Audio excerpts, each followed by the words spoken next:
Jez can't not pot his yellow. Jez is fucked. Jez is absolutely fucked. You've got to play some sort of skill. I said that, but I wasn't thinking of that. Just yeah, I thought he was straight. What's that? When Perry had that, Yeah. and he tried to knock it out. If you've got to play it He played it like that. Jez has got to go for that. That wasn't like that, Mike. That was, he could have knuckled that. He definitely could have, yeah. Because I thought that, but no, he definitely did. I never think of something, yeah, no, that there one over the bag like that. I knew it was like, yeah, no, he definitely could have like missed it, if you know what I mean. But yeah, like you say, that would have been. I still think Perry could have not done what he done.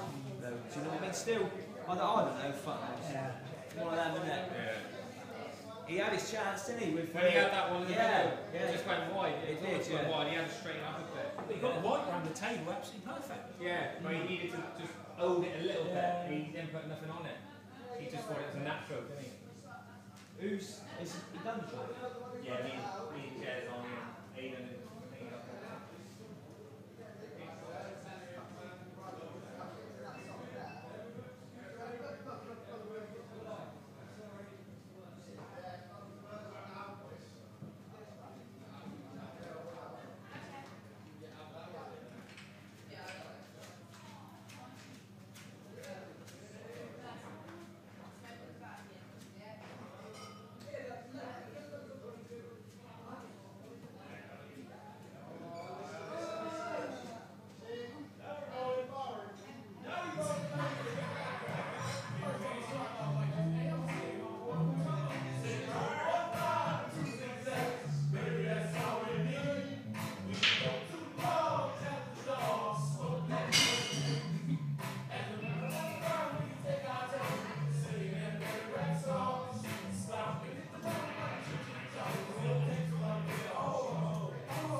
judging off the cushion, mate. I was even going to play the snooker. Imagine him sticking you out the white was in. I was even going to play the snooker, but then I thought if he flukes that, then the balls are flat. I don't want to leave it a chance. But I back my ball. Guaranteed you left yourself a shot. I went game. I didn't want to. I wanted a snooker. So I thought if he does fluke, then fluke double the flat. I thought I'll just double the flat.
Here we are then, semi-final. We've got Mike Day with me back in the box. He's just going to be with us in just a second. And it's an all Plymouth lineup. So here we go then. We've got Jez Graham versus Darren McVicker. And on table one we got Hayden Pinney and Jamie Graham. Can it be an all-brother final?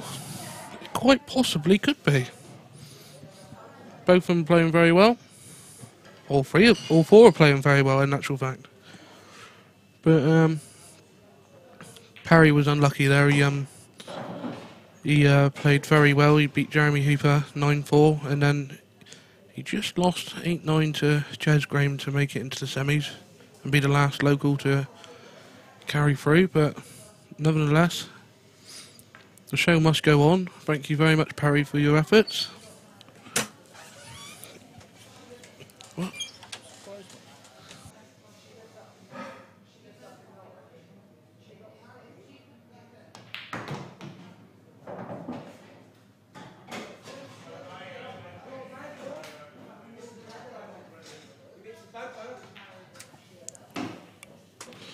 Here we go.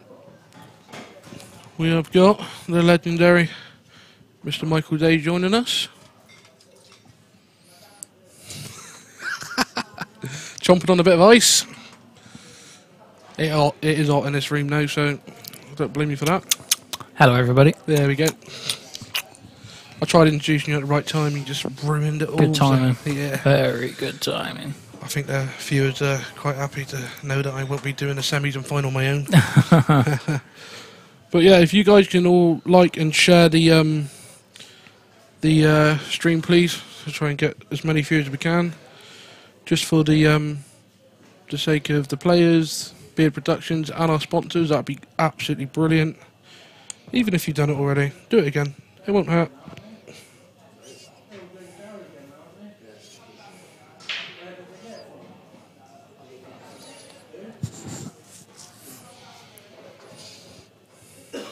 Yeah, and I think we've worked. The schedule's gone really, really well.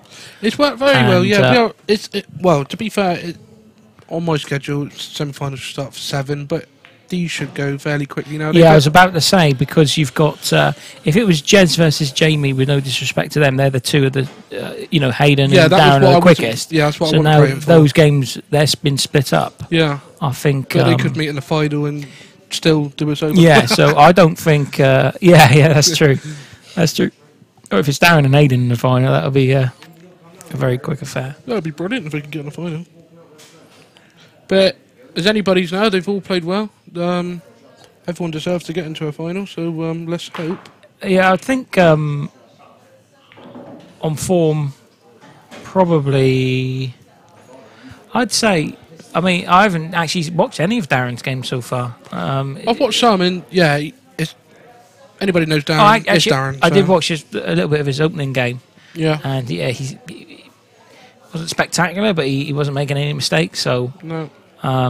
Yeah, I think probably Jamie's been very impressive. I think, probably Jamie's been the star player so far, I would say, because Jamie's beat Greg. Yep. Yeah, he beat Greg. Then he's done very well against Paul Stand, Paul was coming back, and Jamie was quite cool. I mean, Hayden took a very good finish out in the end against Josh, but Josh was under par himself. Yeah. So I think definitely. Hayden's really going to have to up his game against Jamie. Yeah. And I haven't really seen much of Jez's games, although I obviously watched the end against Perry, and that was a really exciting finish. Yeah, definitely.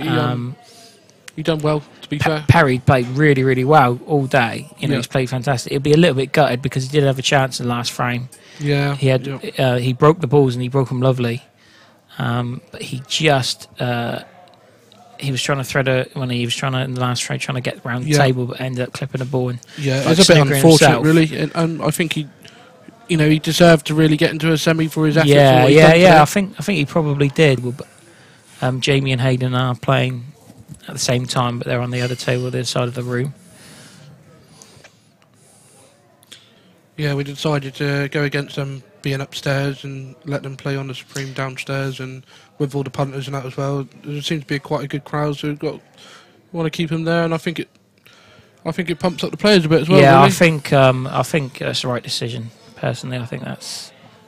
Yeah, I mean, I think it's good as well that they can both sort of see each other as well. They can all sort of see, they're all sort of in the same arena sort of thing. Yeah, that's it. Yeah, keep an eye on what's going on. I mean, upstairs here is nice because it's like you got room around the table and everything. Yeah, there's a nice bit of space. Yeah. But down there they got space as well around both tables, which is quite good because for a pub, although this is quite a big pub, quite a big property, it's nice that there's no. You don't it's still quite contained, sort of. Yeah, thing. You don't have to get like a short queue out because you're queuing up against the wall or something like that. You want to see some of our league teams' venues? Yeah, oh God. Yeah, well, that's a great shot. I've had experience of that before. Oh, it's unlucky. Oh, it's just come away there. Yeah. So he has left a gap. Darren's got a chance now to take this 1-0. If he can clean these up nicely, he's got a nice gap at the top right-hand corner there to finish this. Don't really have to do much here with the white. You just have to. Yeah, just track it up the table. He probably play it off 2 cushions, won't he? Yeah. Sort of like a zigzag. Quite finger looked well wobbly then when he was going down for that shot. He's all right there. That's. He don't like the cameras though, does he? So I've heard. What, Darren? Oh, he loves a camera. Oh, he likes the camera. No, he doesn't.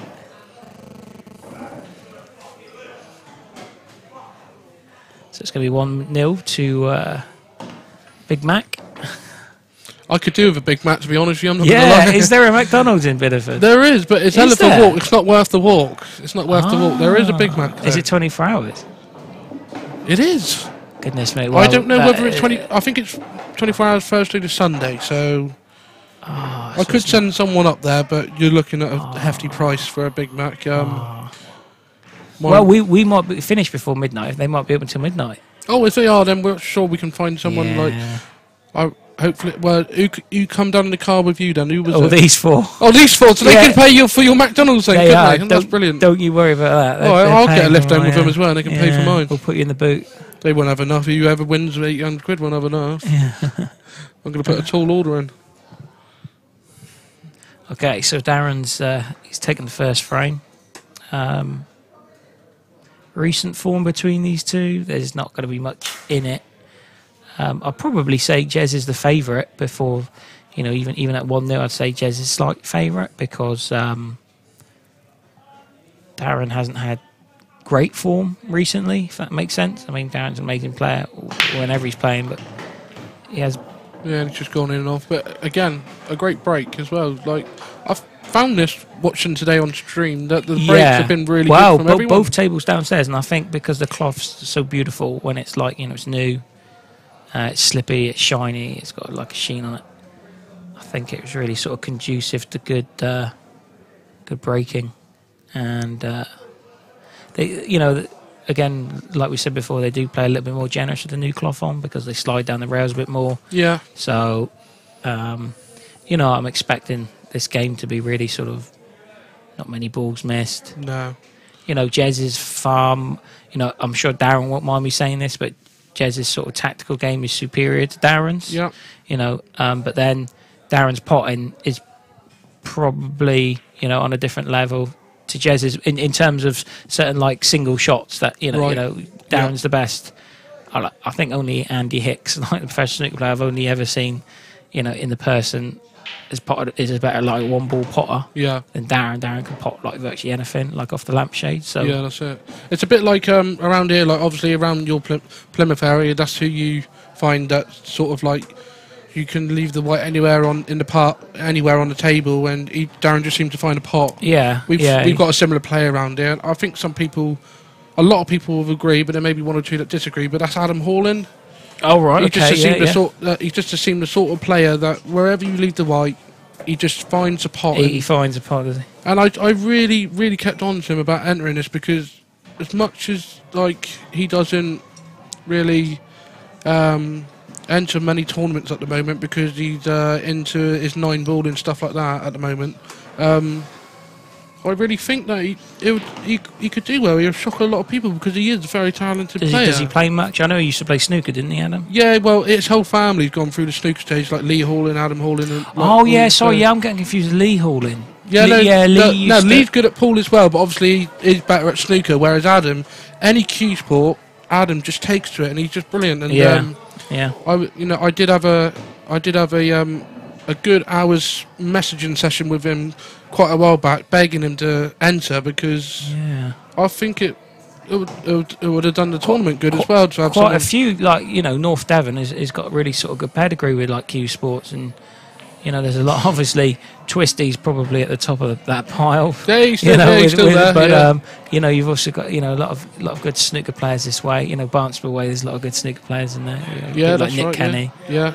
Hello. Well, Nick, he said he's watching. good at snooker, but Nick's good. Nick's very good. He's a whack.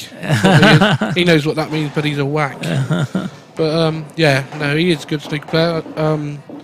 And Brett Williams, very good pool player, and he's just entered the Champions League snooker for around here as well. From okay. So he's trying his luck on the snooker table. Who else have we got? We've got. There's some other players that couldn't enter as well. James Middlemass, who's very talented. Oh, right. Yeah, very good snooker player again, and a pool player. And unfortunately, he couldn't play due to work commitments.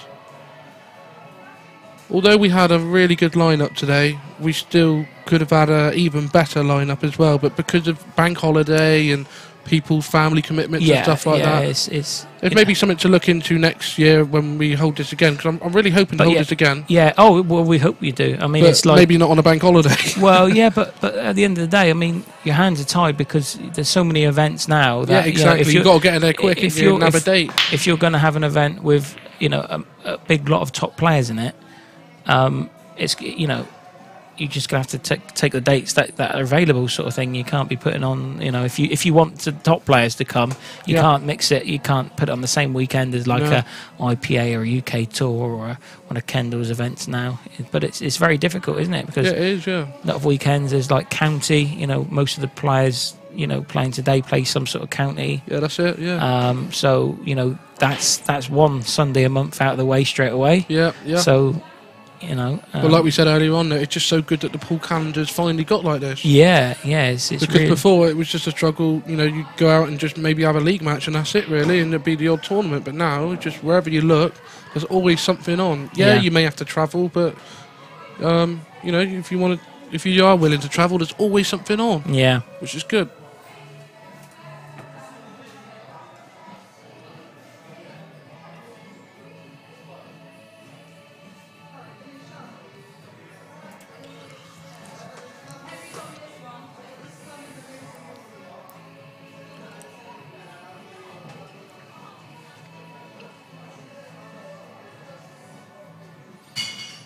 I'm sure my missus will be happy to see me when I get home as well, because bless her, she's had all 3 kids for all bank holiday weekends while I've sorted all this out. Goodness me. I think she would just be looking forward to a nice little break. I think this is really nice though, because we're I would think, you know, we're definitely going to finish before midnight, I would think, unless something really sort of freaky happens in these, you know, this and the final. Yeah. So, you know, there's a good chance that, you know, we could be on Plymouth sort of around midnight-ish. So that's, you know, for any competition, that's really, really good that we're, you know, that we're... Yeah, that's good. Well, it's also good for me as well for certain reasons. Not mentioning Paul Molden at all. No, but, you know, it's... And also, like, I just mentioned Paul Molden as well, like, and George, like, they was here all day yesterday. They come here at 11 and they didn't leave until 9 o'clock because they wanted everything spot on. Yeah. And then they're here again this morning at 8:15. Yeah.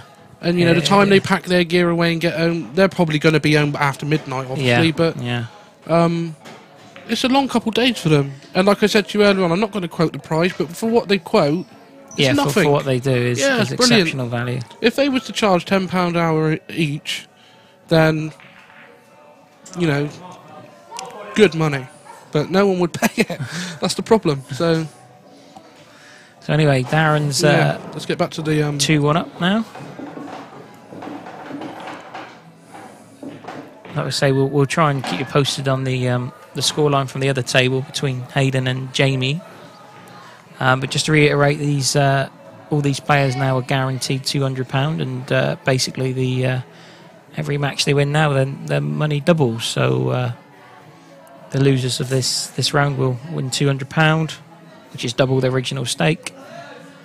The runner-up will bank I've just seen £400. That's the first. Yeah, that's right. Yeah, I've just seen. I put them out all day, and that's the first time I've seen someone use one. Thank you, Darren. Well, Darren uses that down the plaza because he's. I think Sophie, his girlfriend, Sophie Gibbs Nicol, she got him a right rack. Yeah, and he uses that because that's so much easier to use than sort of normal rack. Most of us around here don't really use them, to be honest. I know when Josh comes up, he always uses it as well. I mean, there's so many different, like... There's another rack that's just come out as well now, isn't there? Yeah, there's... I did try getting hold of Free and saying, look, would you consider us using them, and I'll give you a review on them and stuff like that at a reduced price. But he got back to me a little bit too late, and by then, the time he'd posted them and stuff like that... Yeah, you needed to be... Yeah, I won't mention who it is, because a few... companies are selling them now, but he was well up for it, so hopefully on the next tournament I can speak to him again, and could be a potential sponsor as well, maybe. But I think that's testament to sort of the popularity of pool 8-ball at the minute. Different things are coming out all the time, like, you know, the new cloth, or like the idea of break cues, or like the idea of different racks. You know, all these have come in only the last couple of years, which shows that people are playing more. And I think in terms of, I'm talking, there's like Q Sports man or player or whatever, there's no doubt sort of my local area, the snooker community, unfortunately, is getting smaller and smaller. It's shrinking in terms of like participation in leagues and certain events. But the pool leagues, I mean, it's mental. We've got like Plymouth, we've got a league on a Monday, a Tuesday, Thursday, 2 on Sunday. We have money leagues, obviously. That's it. Money leagues down queues. And then you have tournaments and money matches on top. Tournaments. I mean, if you wanted to, you could play probably every night of the week. Well, you could play every night of the week if you wanted to. I wish I was allowed to come out and play every night of the week. But it might be a bit better. But yeah, I think it's It's on the up, isn't it? That's the yeah, main and thing. it's on really the sort up. of raised the profile of pool. And I think it's all to do with like streaming and stuff, because over the last few years, I totally agree. it's, you know, people have been able to watch it, Yeah. and people have sort of been inspired for it, and you know, they've been. That's what I think, anyway. Yeah. That's what I think. And I agree with you, because this originally is a pub sport, and it's moved from a pub sport. It's now gone for, I think, to an actual, you know, it's a sport you got to use your head with now. It's not just Yeah, one where you got to get a bit of chalk in a cue and just hope for the best sort of thing. You've actually, it's a bit like poker. You just don't sit down and just play cards. You've got to actually think about it. And, you know, use your head. So yeah, I think as well with what helps with pool is there's a lot of characters. I mean, everyone's got their own sort of character. that's right. Yeah. And you know, I come from like snooker. Snooker's my first sort of like cue sports I ever played. You know, and you do get. It sounds sometimes the characters you get in pool are a bit more sort of engaging to like other people, perhaps. I think, but you know, I think you know, all these are different sort of variables, but. My preferred sports is gymnastics. Oh right, I've heard. Yeah, how did you get on at the? Well, I just like doing it. You know, the athletics, the World Championship. That's it. That's it. I'm quite flexible on it, but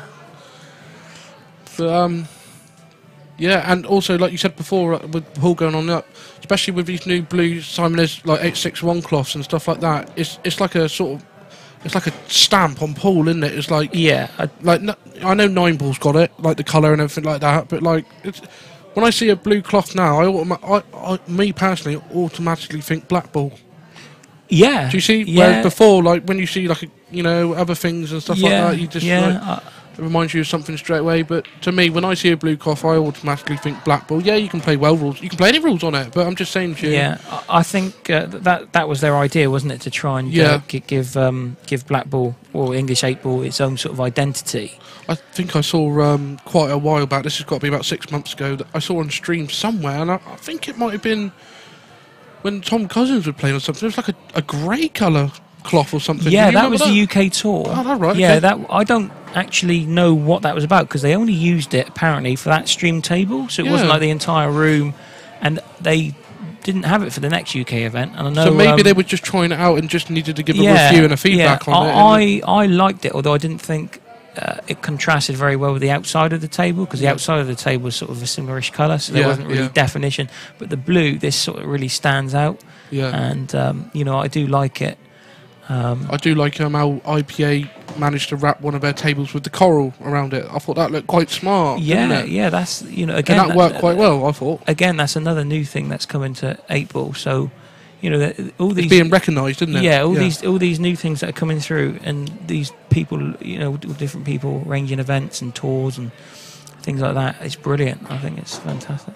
So anyway, Jez tried to, I think he tried to hit the other side of the black, so the black would have come away and the white would have stayed down this end of the table. Yeah, I think he tried to leave it so that he could play it into this middle pocket. Yeah.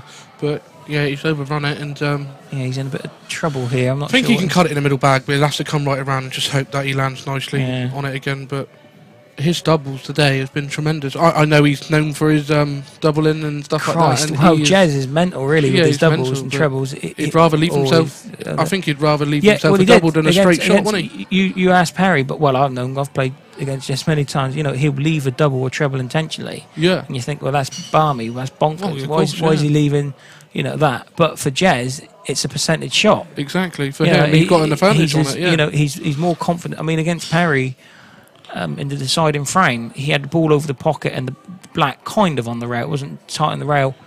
And I think he was worried about if he got behind the black, he might have got enough in the middle bag. Yeah. So he just sized up the double. And I said to Jamie, his brother, wow, he pots this like at least 4 times out of 5. So that's the percentage. So why flirt with trying to go in off in the middle and then, you know, possibly missing it down the rail if you're happy? And he could also play the double. He played it as a shot to nothing. He played like a good cue ball as well. Yeah. Whereas if you're playing it down the rail, the white's not going to move that much. So a delicate shot there from Darren. Don't see him play many shots like that. No, it's very. Pull out a mega double. It's quite rare. It's quite rare. Him and Hayden playing a safety. The Graham brothers are a bit more conservative. Yeah.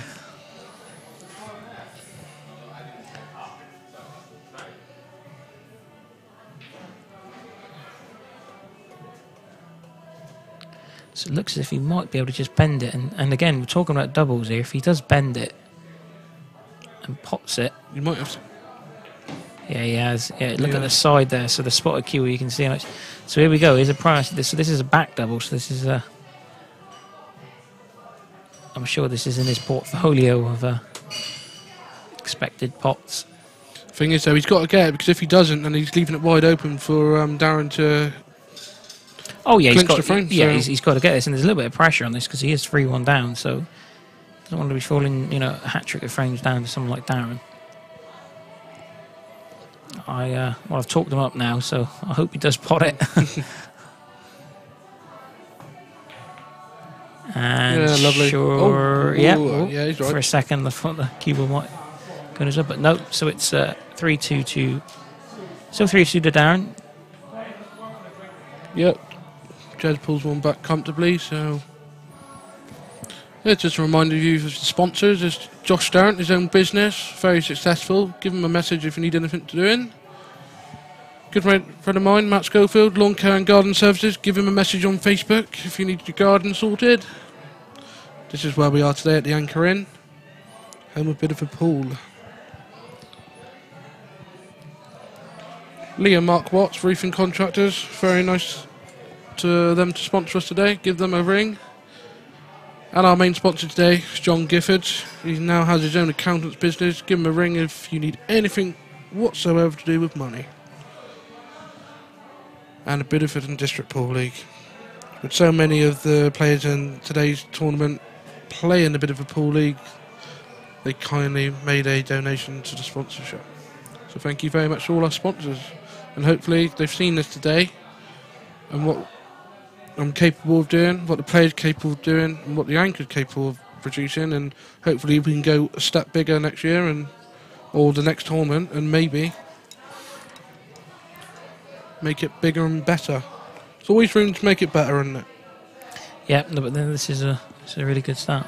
So you can just see in the background there, Hayden sat down, so obviously Jamie's at the table. It's quite funny because Hayden could win that game, but Jamie could spend more table time, if that makes sense. Yeah. So, that's a fact that Hayden has sometimes been sort of suspect to that when you're playing sort of players slower than him. Yeah, definitely. You can wind him up a little bit sometimes. Yeah, that's it. And I think Jamie is very experienced. Jamie will know that. And, I try to do that when I play him. So, it's, But that's what you got to do to slow players down. That's what you got to do, isn't it? It's the nicest way to do it. You can't. I just saw George go past there as well, so hopefully. Oh, he's there now, is he? Yeah, that's him in the way, isn't it? Hopefully he's going to have a look at the score and let us know on his way back.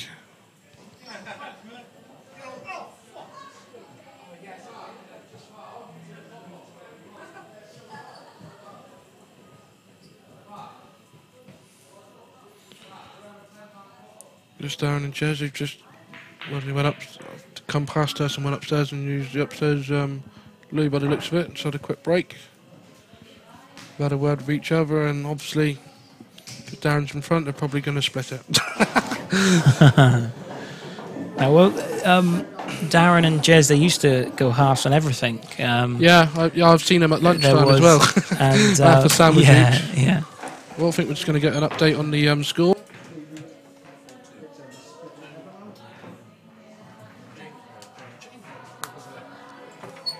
So we've got an update. Yeah, we have, yeah. And did I hear right that it's 4-2 to Jamie? It is 4-2 to Jamie, so that game's going at a bit of a speed. That's way more friendly. So Jamie Graham's 4-2 up on Hayden. So the odds on a all-brother final is becoming a lot smaller. Well, it's whether Mr. McVicker is going to... I know Jez is on the back foot at the moment, but he set him up wrong. I hope... Jez says something, otherwise... And the bottom left-hand red's about a mile away from the pack. Yeah, he set him up wrong as well. Well, he said about...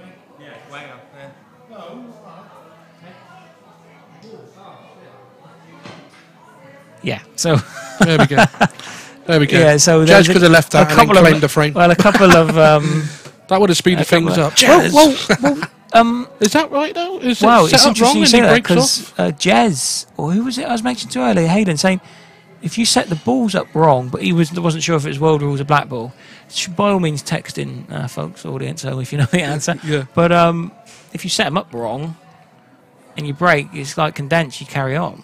Really? I Yeah. thought it's classed as a foul. Yeah, that's what I thought, but I don't know the rules. I mean, at the end of the day, you're setting the balls up wrong and you break them, no one notices. I guess you don't know, but I don't know. Well, folks, if you know the answer to that one, please message us and let us know. Yeah, text in on 804. Yeah, that's it. Yeah. If you get it right, you get a free mug.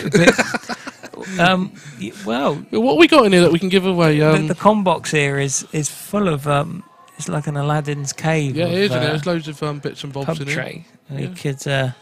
We could send you out second class a what we got here? We've got an old till. We've got an old set of pool balls here. A Tetley's Imperial premium cask ale pint glass. And they definitely do not come free in packs of 24. I put the right around. Right. Yeah, so if you know that, folks, you get a free glass, and I will even get it signed by Mr. Day himself. Yeah. For a small fee. Yeah, free postage, but... Okay, so anyway, you'll get Cozy answer this. Yeah. You'll do anything for something free. Yeah, Cozy will be first in on the... Yeah. Okay, so... wow, look at these. These are, opened really well. Jez is going to control again. He's going to be a bit, Darren might be winning the game, but Jez is going to have more table time because obviously he takes longer to take a shot. Yeah. Again, that can frustrate Darren as well. So be interesting to see if that plays. But these two practice all the time, so I shouldn't think that would phase Darren. Yeah, and the thing is, they know each other's heads. They know what what they want to do and when they shouldn't do things. Just looking at the live chat on YouTube where we are live streamed. Not many comments, only a couple from Richard Cameron, I think. He went, no splitting, and that was at our pass, and then half an hour later, he's not sure their sponsor will be happy them splitting. So maybe... Yeah, I do know... I think I know who... I definitely know Hayden's backer is. But, yeah, I don't know what... I think maybe he's answering because when we said, when he come back, Jez and Darren would split. I know who Hayden's backer is. I'm not sure you know him. Yeah, I know of him, but I don't know him. Okay. What's his initials? What's his initials? No, I can't say that because it's so obvious, isn't it? Yeah, I'll have to...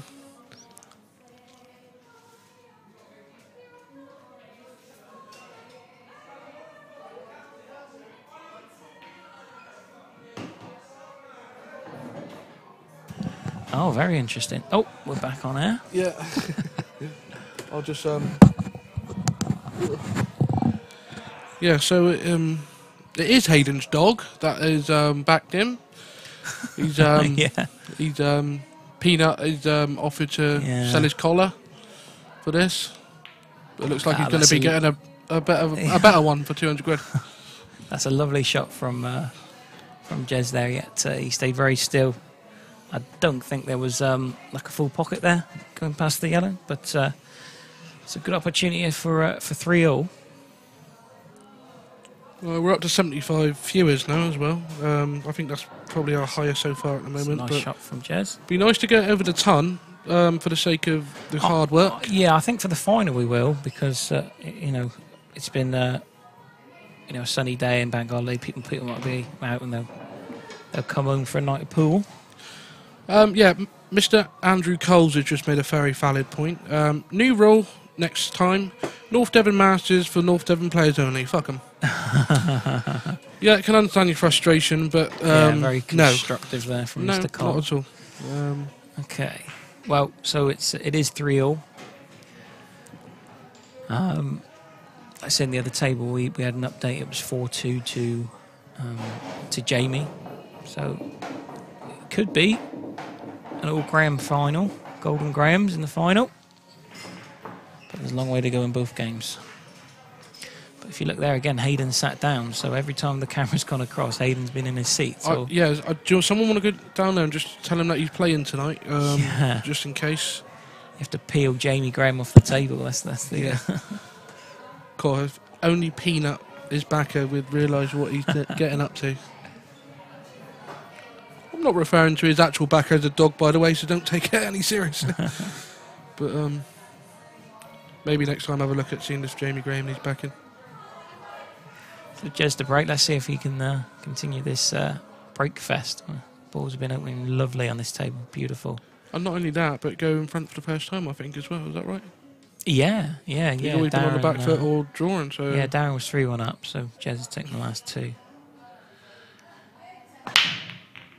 I've noticed him as well. Yeah, and I've noticed with Jez as well, every break he does, the white comes straight back from where he's hit it. He puts it right in the middle, and not many players do that, actually. Not many players put the white right in the middle and straight down. It doesn't work for me personally. I don't find that they go I much. Can't think many, some break. people like slight to an angle. Or, I always go second ball in cut break, and they seem to work for me. I mean, the cut break, I'm sure our viewers have seen Mark Boyle play the cut break, and he hits the Mark Boyle, I don't know. I've never heard of him. He hits the cut break. I don't know how.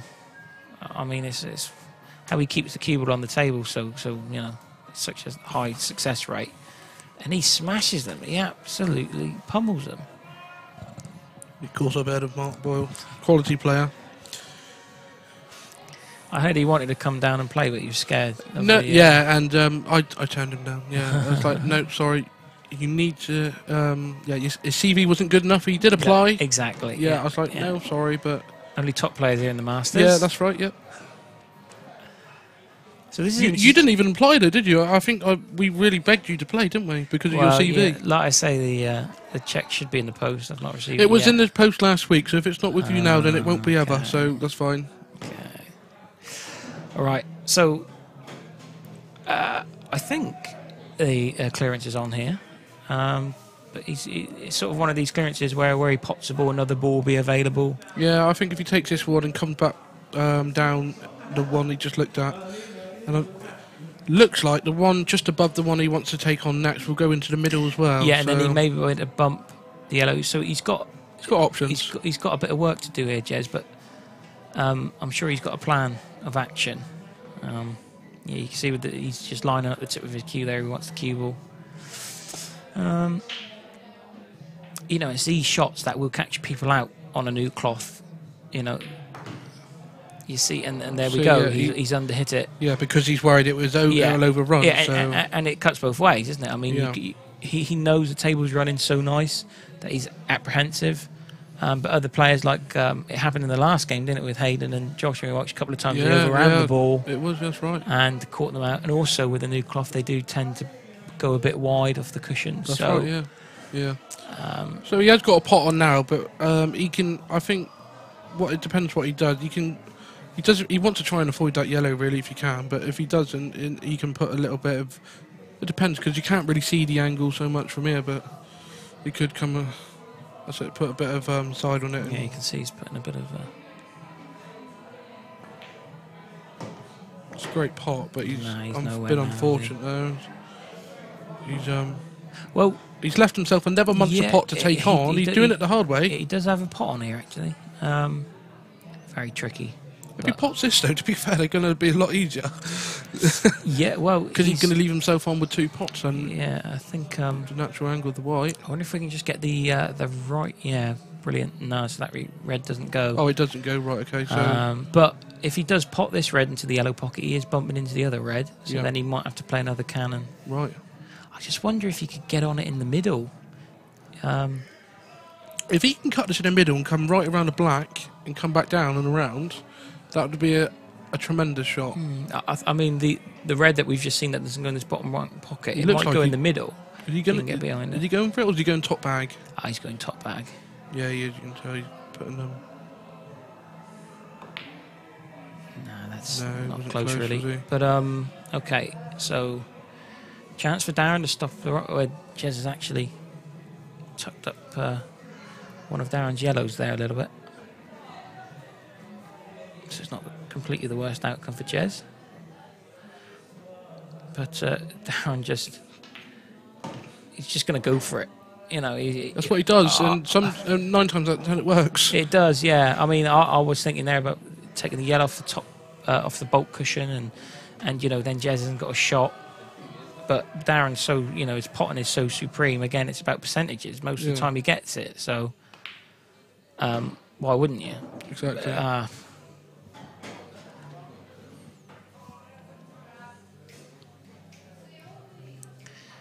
The issue he's got here, though, is I'm not sure that yellow. Yeah, I mean, it must only pot one if he's looking at it like that. Yeah, I'm not sure from that angle if he's like straight or if he's the right side of it. But it looks like he's running through, so yeah, it looks like. Yeah, no. I'm not. It's not for me to criticise Darren's shot selection, but with his very first shot, I don't think he needed the cannon. He's still got a double. He's still got a double on, but if that was his plan to develop the yellow, I think he'd be disappointed with that. Yeah, he will be, but I'm not really. But I don't know how he could have landed on a yellow, playing it like that. So now he's probably going to play this double, and that's. Yeah, I mean, that's a great shot. He's still got a bit of work to do here to get out the table. He's going the hard way round for doing it, but he's doing it. So he may just play this and leave the white exactly right over the far side. Yeah, and again, this is because he's so good at potting. You could leave a long shot and he'll fancy it. Yeah. So you know he's got that in his arsenal. Yeah, don't mention Arsenal. Yeah, that's the wrong one. Yeah, cheers. Thanks, Glenn. He's got that in his Liverpool. Oh, there we go. Yeah, it's been a good weekend for me, football-wise, but yeah. You've lost a bit of money as well, have you? Well, that happens every weekend. Oh, okay. But, there we go. You see, I mean, it's not for me to criticise Darren. He's, you know, but I just wonder whether or not he should have just reined that in a little bit, especially losing the last 2 frames. Yeah. But he seems to be going even quicker than what he normally does as well. Yeah, so.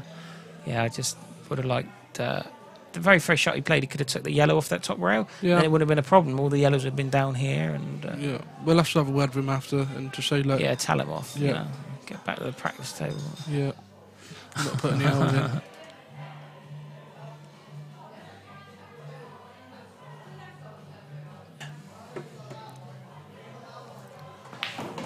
Okay, so well, this is good news for Jez. Great opportunity now to go 4 through it. Would be 3 on the trot. And you kind of wonder with the finish that Jez had in his last game against Perry. I mean, Perry had half an opportunity in that match to finish him off. Whether or not it's a bit of fate that... Wow, that's pinged. Yeah, cool, that was quick. Wow, that's pinged. I think he's okay. But yeah, that is... Wow, is it? It does... Well, you can hear them there say it's springs. Sometimes you do get like springs, and wow, that really did bounce up. But anyway, I think he's okay. If you can't hit it properly, you just play a double. Yeah. We're saying about Darren's, Darren's supreme pot, and it's the same with Jez. His double. Oh, that was close. Wow. Wow, and he's absolutely perfect. So this is 4-3 for Jez. And this is his first time he's in front. Cool, that wiped his feet a little bit. Sorry? That wiped his feet, actually. They went in the corner there. So, yeah, so 4-3 to Jez. Well, looks like it's Darren the break as well, so he'd want to quickly get a dish and get it back to level again.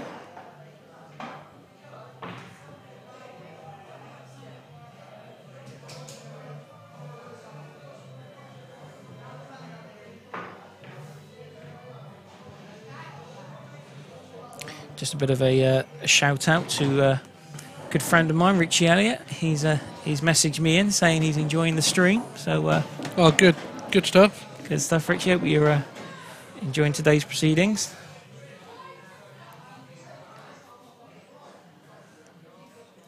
Hopefully you're there tomorrow night for that the 1-frame shootout down the plaza. You seen that?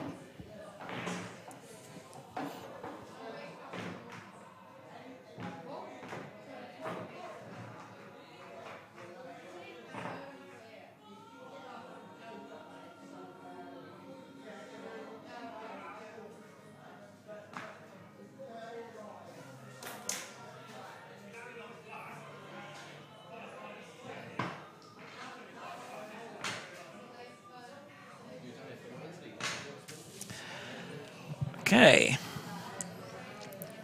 I think after this frame, we might try and find the scoreline in the Jamie and Hayden game. So either myself or my glamorous assistant here will go and have a look.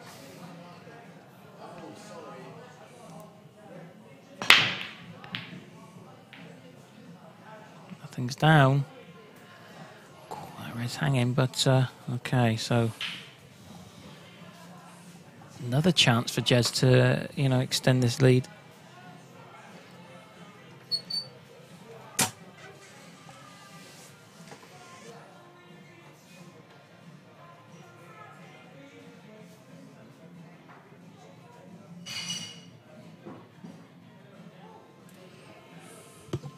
That's what I've done it. Oh, you done it.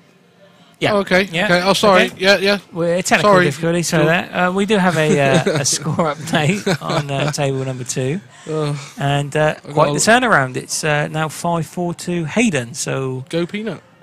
Peanut worked, and Hayden's won 3 on the spin. He's turned a 4-2 deficit into a 5-4 lead. So still getting the grips with it, mate. So this is. At this rate, we'll have the final on in about 40 minutes. Well, whoever finishes first can start upstairs. Yeah. Well, it's going at quite a nice speed. Jez played quite... I thought he played a bit slower against Parry, to be fair. And he seemed to be a bit more quicker against Darren McVicker. Quicker McVicker, yeah. But, yes. He's on the table again, and he's got a good chance to extend his lead. So, I think he come a little bit... He went a bit over there, because I think he wanted to play that red into the middle. But he's got options. He's still got the... He's got a plan, but I don't know whether he wants to touch that. I think he'd rather take the one in the corner and come back in again. Well, just leave a double. Yeah, that's the answer to everything, isn't it? It's just leave a double. Just leave a double. Well, I suppose that's what he does when he goes bookie. He just puts doubles on. Well, he used to work in a bookie, so probably. Who did? Jez did. Oh, did he? Yeah. He likes his doubles, yeah. Very long time, yeah. And at the bar. Doubles at the bar, the bookie, pool table. Yeah, that's a good shot. Now, do these, two reds pass each other, if that makes sense? Does he... If not, he's got a bit of a problem because he can't... No, because that first red looks like it's quite high up, doesn't it? But, Yeah, he's looking at the plant, so but the red will shoot down here, wouldn't it? Yeah. Well, he's got a chance here. If he plays the plant, he'll be moving the other red off the side cushion there. So yeah, so he'll always have a consolation prize if it goes... for the red over the bag. So this would make sense where he's actually doing 2 or 3 things here in one. And if he can get all 3 right, then it'll be an excellent shot. I mean, he's got to hit this quite thin... But I'd expect him to get the double. The double? You got me talking about doubles. Right, the plant. The only double we haven't mentioned is double D's. Double D's. This is a family show. Yes? Well, I don't know. Oh, yeah, it's only 20 past 8. Yeah, we're not past the watershed here. Yeah, that's right. That's PG right now. Anyway, he played the shot that we said, we predicted. Obviously, it didn't work out as good as what he'd hoped for, but he's still looking... Yeah, I think he's still got a chance here. I think he's... If he plays the top left yellow pocket one first and come down, he's got 2 reds either side for the middle, and then...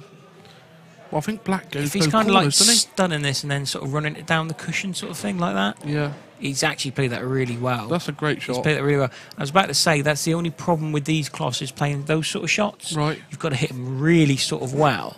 Like on a nap, that will sort of grip. Yeah. Grip later on. Here, you've almost got to get it gripping straight away, so it sort of slows down in time, if that makes sense. But do you miss playing on nap then, or are you really took to these now, or... Because Plaza of them, don't they? Yeah, Q's have them. I couldn't care less. No. I mean, for me personally, I couldn't care less what table condition. What if it's nap or like this, if it's black ball, if it's world rules. But I I would be very happy if all the tables moved across to this. I wouldn't be too upset. But I do like a good, nice nap table, like a nice sort of Hainsworth, sort of cloth on it. I mean, down the All Stars clubs, that they've got really nice, they're really well looked after sort of cloths. They are, yeah. And they're the cloths where you have to iron them. Is that right? Or no? I don't know what they do with it, but I mean, when you go to All Stars, the conditions are, beautiful. So, big shout out to Pete and Paul. It's a tremendous, it's a great setup. It's lovely, and we could do with something like that in North Devon, Pete. So if you're listening, it's outstanding conditions when you go there, and it's sort of like. I think they use Hainsworth. I'm sure Mike King will be able to say, but they use like Hainsworth cloths. I mean, Strachan or Straw or whatever they're called. They're nice cloths, but Hainsworth seem to be like. I find that Hainsworth is not as carpet feely. Do you see what I mean? Yeah. It's not as. It's a little bit finer. I know, like that you can spray water on it. I've seen them down there like a spray bottle. Oh, really? Like spray water on it. Just not obviously don't get it soaking. So it grows. And then you brush it up. Yeah, so it grows. They do something with the cloth, but it's beautiful every time. Every time I go down there, the tables are A1. Like they have been today here. They've been fantastic conditions. Well, Jed Graham just took the next frame, so he's now 5-3 up. He's really got a grip to this game now. That's I believe that's 4 frames in a row, isn't it? Yeah, so he did take a nice finish out there. That was.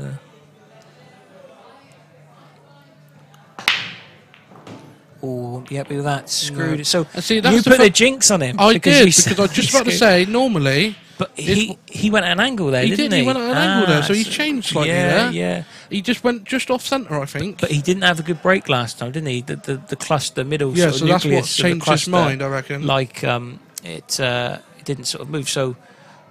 But with him... But he actually screws the cue ball back, kind of thing, with his break, so... When it's at an angle, it is, I guess, kind of going towards that pocket, so anyway, perfect chance for Darren to stop the rot, and he really... wow. Damn, Vicar, don't miss these. It's a great opportunity for Darren. He's looking a bit wobbly, don't he? Yeah, he's all right. It's just the way that he was standing. I don't think anybody misses these. I mean, these are... oh, yeah, trust me, you haven't seen me play lately. These are as simple as they come. I'd lean on the table and they'd all come towards me. But, so as quick as a flash, it should be 5-4, and then it'll be Darren's breaking the next.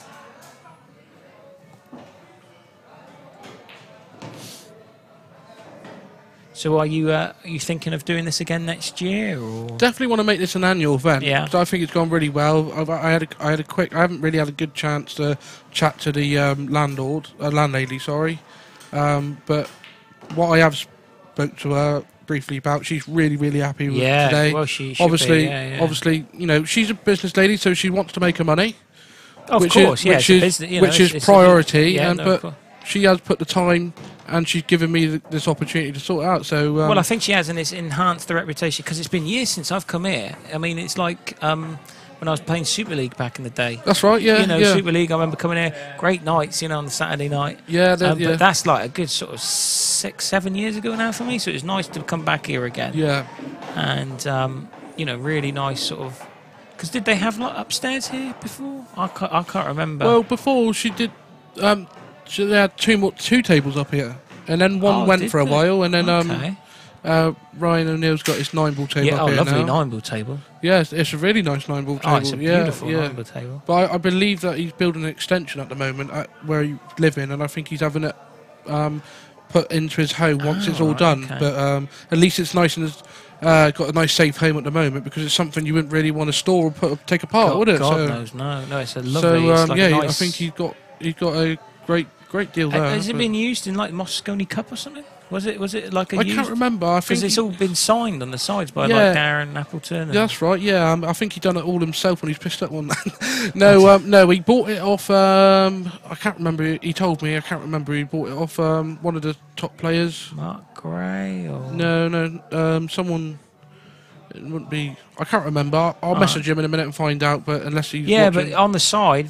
For the folks at home, it's like a nice diamond It's not. It's a diamond 9-ball table. That's so, right. Yeah, it's a lovely table. What they used to use for the it's a nice picture of Jez's behind that.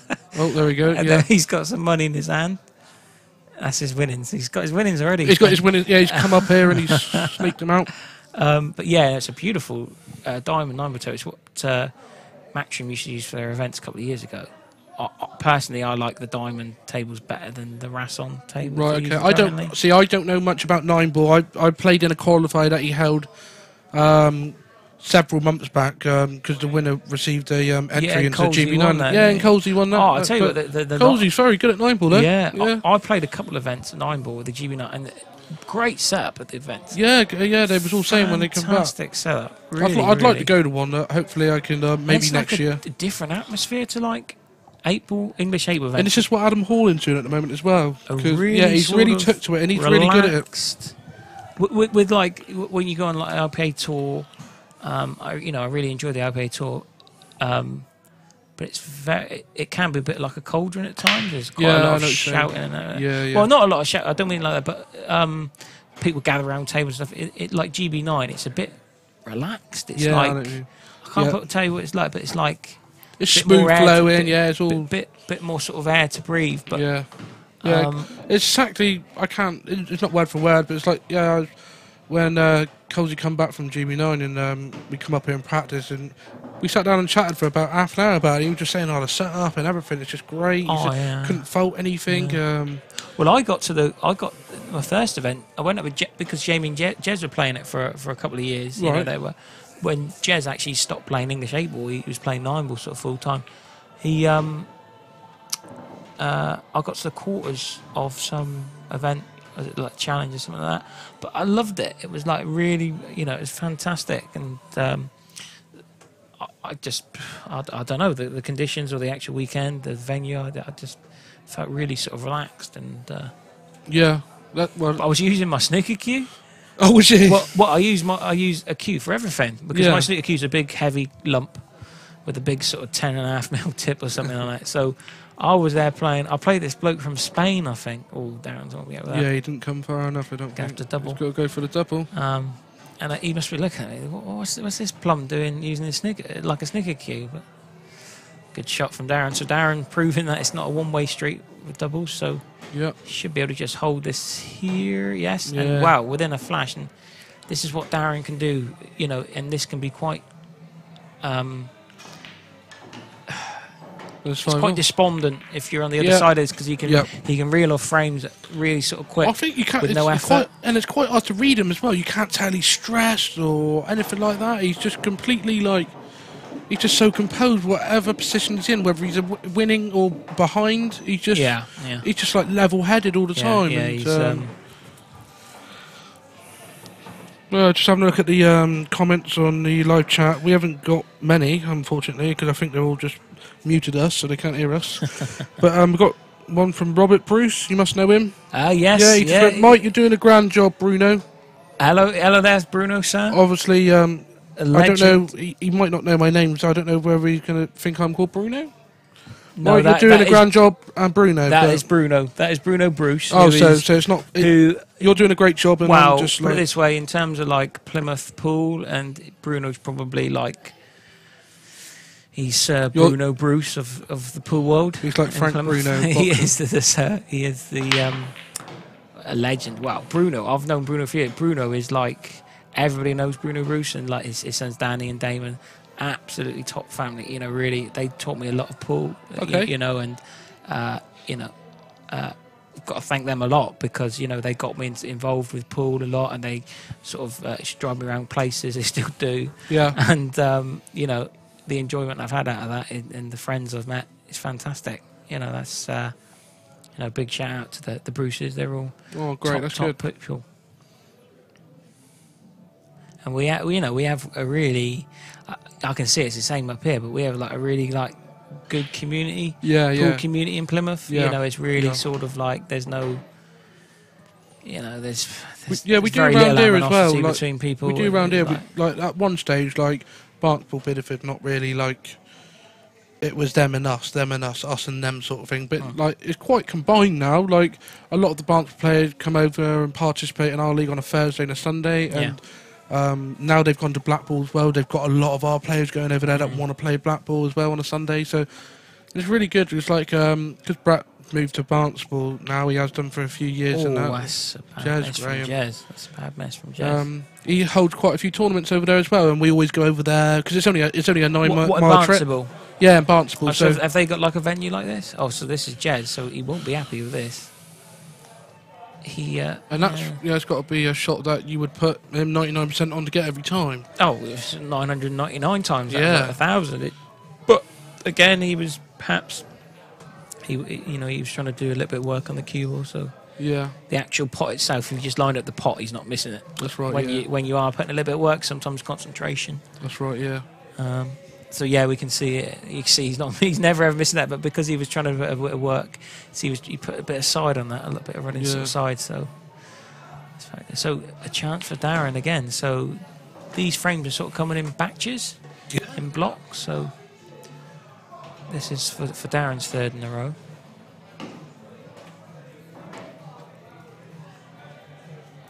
So I'm not sure that like the odds. Darren. At the start of the day, Jez was 7-2 joint favourite, wasn't he, with like Josh and Greg? I think. He was, yeah, that's right. And Darren was 5 to 1 to win it. 5 to 1. So yeah, that's looking a good bet at the minute. It's.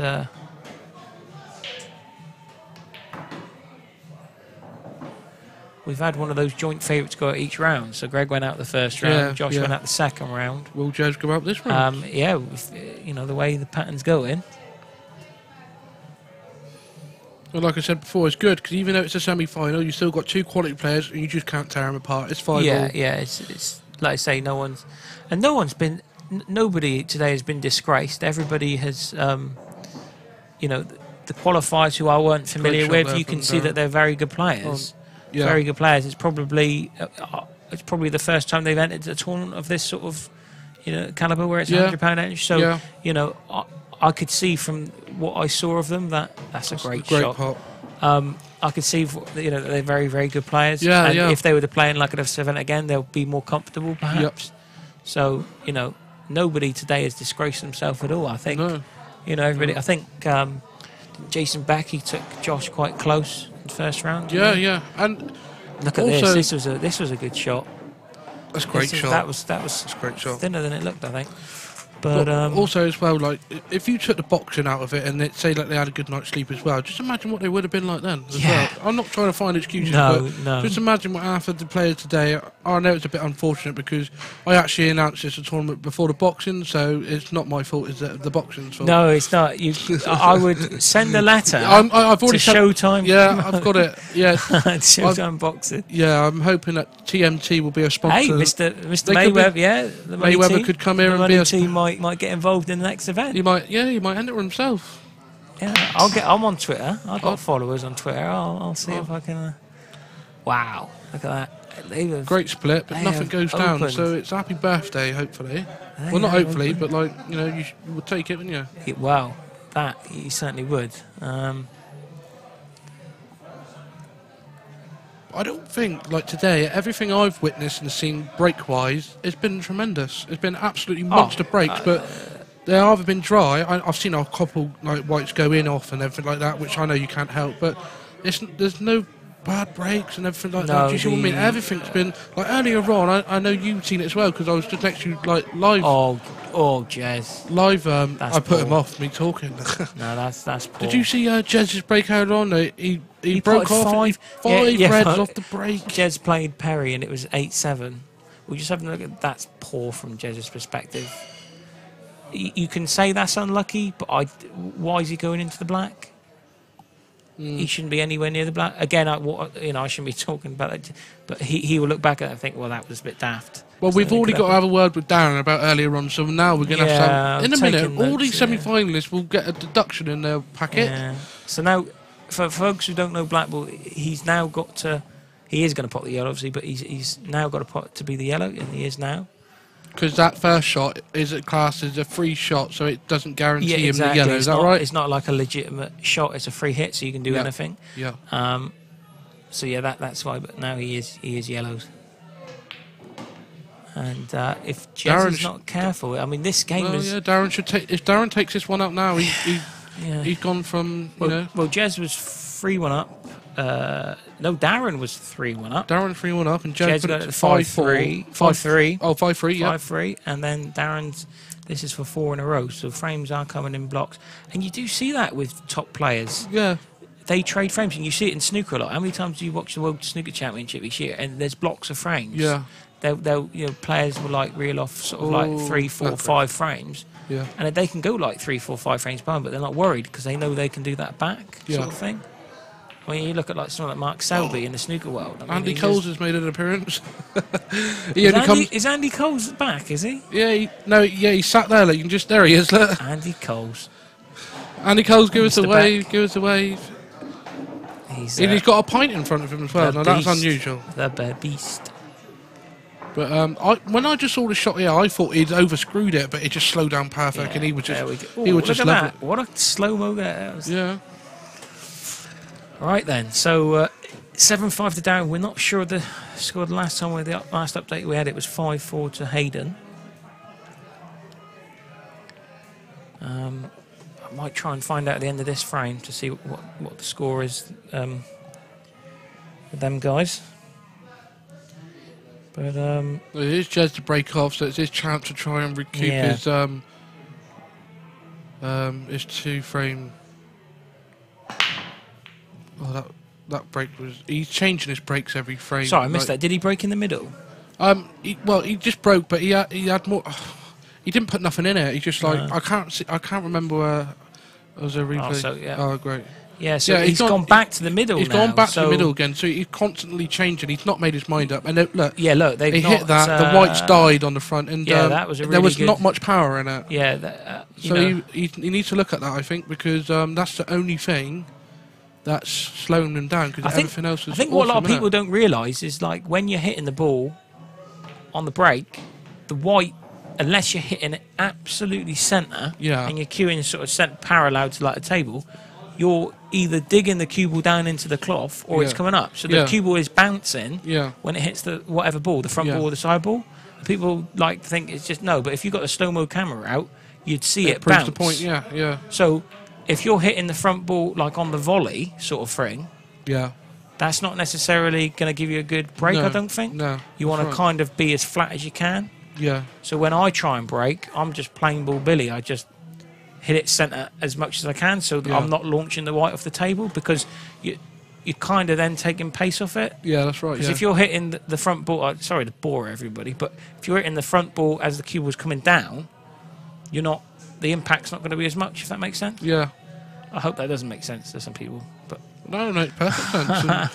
But it's proves the point really, because especially with he's got the plant, but he's got nothing next, and that could be a turning point. Jez is just he's changed his brakes all the time. He's not stuck to one. He's moving around. Although I think he's moving it slightly. He should have persisted with the last brake, because the last brake he moved it to the side, and he broke him really well, but he screwed in off. Yeah, that's right. Yeah.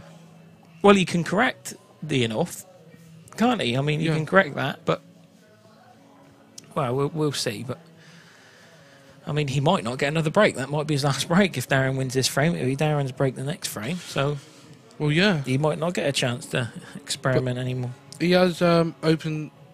Unfortunately, Darren played the plant but left himself awkward, and now with a shot he tried playing in a containing safety, and he's left it for Jez to open up a can of worms and put him in a bit of a sticky situation. So, Jez can go for this double into the middle, possibly, or he can go.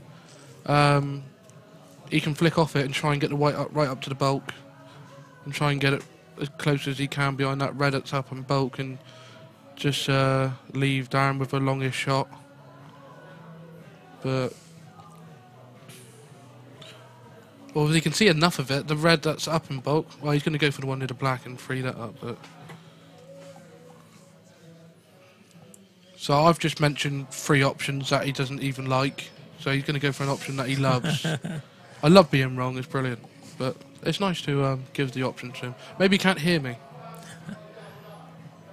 Or does this red go middle even? If he's got enough of it. Oh, that's way off.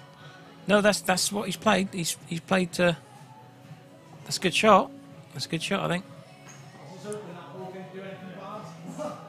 You see, What did he say? He said he was hoping that ball wouldn't do anything bad. So he did play to deliberately miss the ball. He was trying to get the white into the right area. The way he was queuing, I thought he was going for the pot. He was worried that the red would come round and hit the other red that's blocking the yellows. Yeah. The way that he was queuing, I assumed he was going for the pot. And that's then a good it looked shot like from Darren. That's a very good shot. And that was a tactical shot from Darren McVicker, which is not often you see it. Yeah, we saw one from Hayden earlier, didn't we? And we were both like, oh my god. Wow, if it's Darren and Hayden in the final, well, you could probably go to sleep. Book the make last orders at the bar. Yeah, right. We'll have to try and find out in a minute what the score is down there. I may pop down there in a minute and yep, and find out. Oh, Jez Graham, a lovely shot. He loves it, doesn't he? Great shot. And he's on the back foot in this game, and he's still. And that could keep him in the match, because 8-5 doing 4 frames against Darren is not impossible, but it would be a. It's an uphill, isn't it? Yeah, let's have another look at that one, because that's could be a game changer. Lovely shot. Straight and in, again off a double. Straight in, and he's just got to control this. Now, is he going to play the red in the middle? Wow, this, he just needs to concentrate on the pot.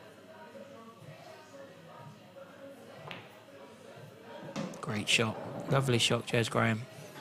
Just played it with such confidence as well. Just no hesitation. He knew what he wanted and he got it.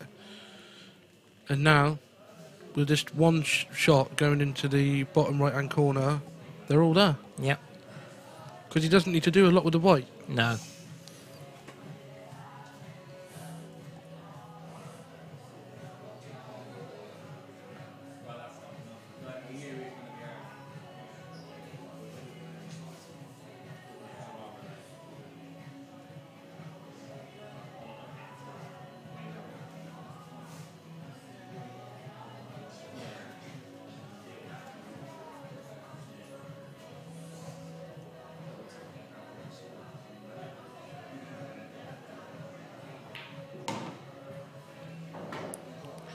Yeah, that'll do.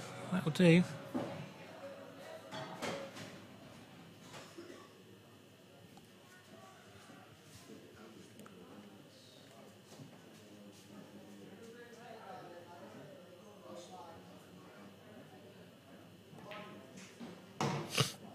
Yeah, he's controlled that well.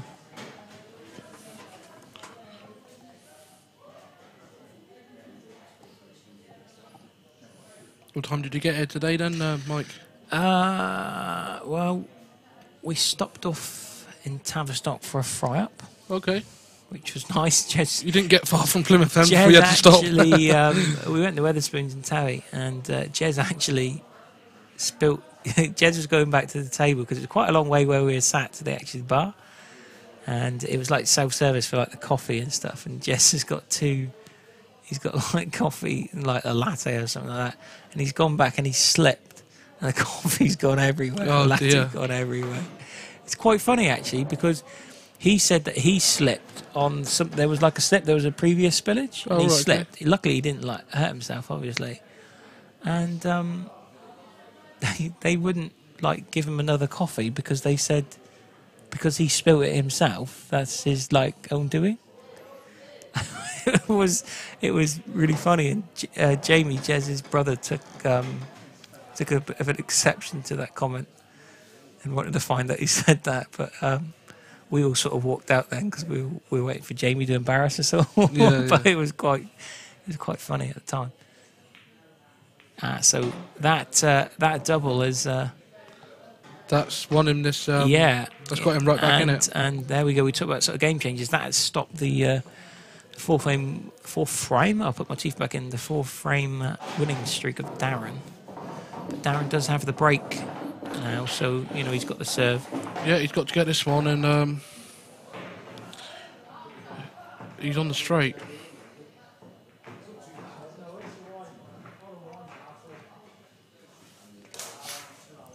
So here we go. Let's have another look at this. And this is one what, in the frame. And, this is one in the frame, and that's a terrific great shot. You know, just not only just potting the ball, but developing them all, and then actually playing. Because to me, I'll be honest with you now, with that shot he's left there, I wouldn't have gone for the middle. I would have gone for the pocket in the first and cannon the red up there. Yeah, no, I think, and that's where obviously my standard. That's where I think you go wrong. Like, but he's obviously. I would have played for the middle as well. I've looked for it because I think at the end of the day, you just. Well, you're from Plymouth, so yeah, you're just playing for the pot. Yeah, I know what you're saying. So then you're not worrying about position because you know the pot. You just bring it back and you've got the other ball. So yeah. Darren's broke dry. So now and look at the Reds as well. Things are turning again. It's absolute chaos there in North Devon today. Things happening every day.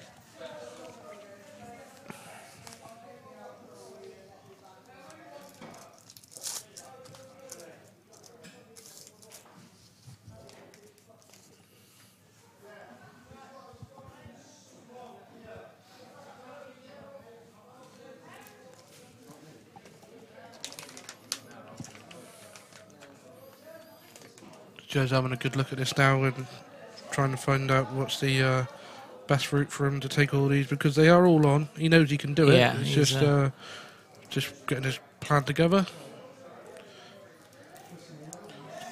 I think a lot of the time as well, for players of my standard as well, like I'm trying to start looking at, like, if I broke and I look like this, I'll try and look at my next 2 shots. Whereas players like Jez, he's looking at his next 3 or 4. I think you've got to look at the whole map, though. I mean, it's different to like. That's what I'm saying to you. Like people of my level, like they're still like. So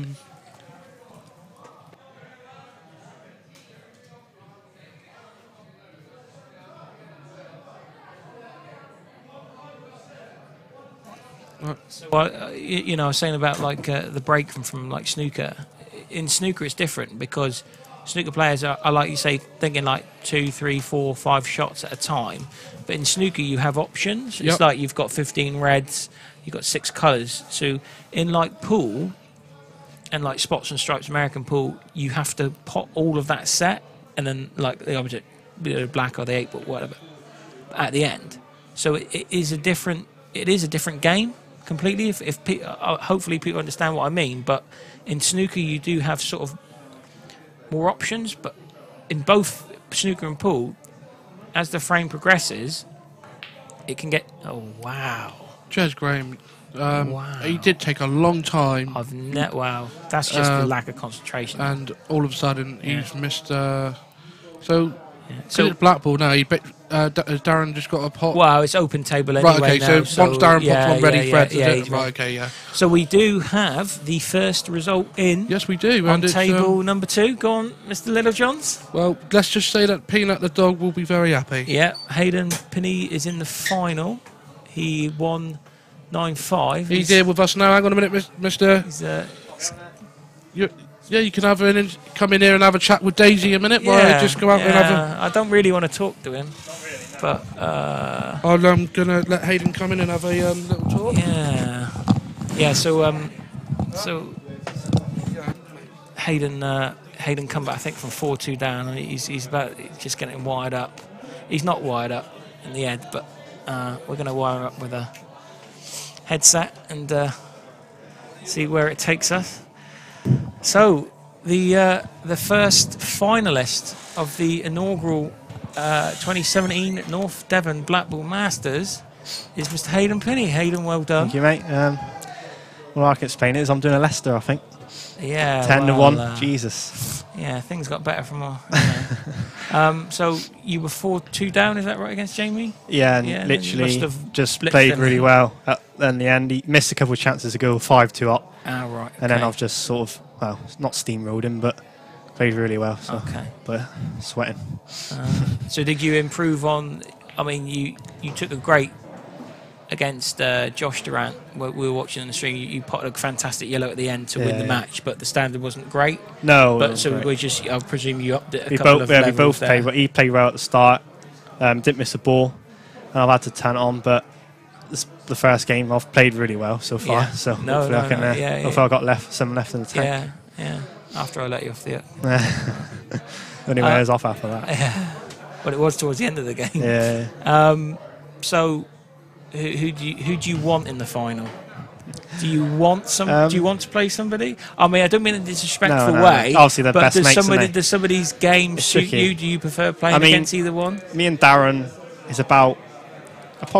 I don't know, but I think I'm probably probably a few more than he's beat me. That's only down to who's putting better on a day than me and Darren, isn't it, really? Yeah. Jez is obviously always tricky. I've beaten him the last few times, so I'm happy with either of them, but I think because it's getting a bit late, I think everyone will fancy me and Darren one day in the final.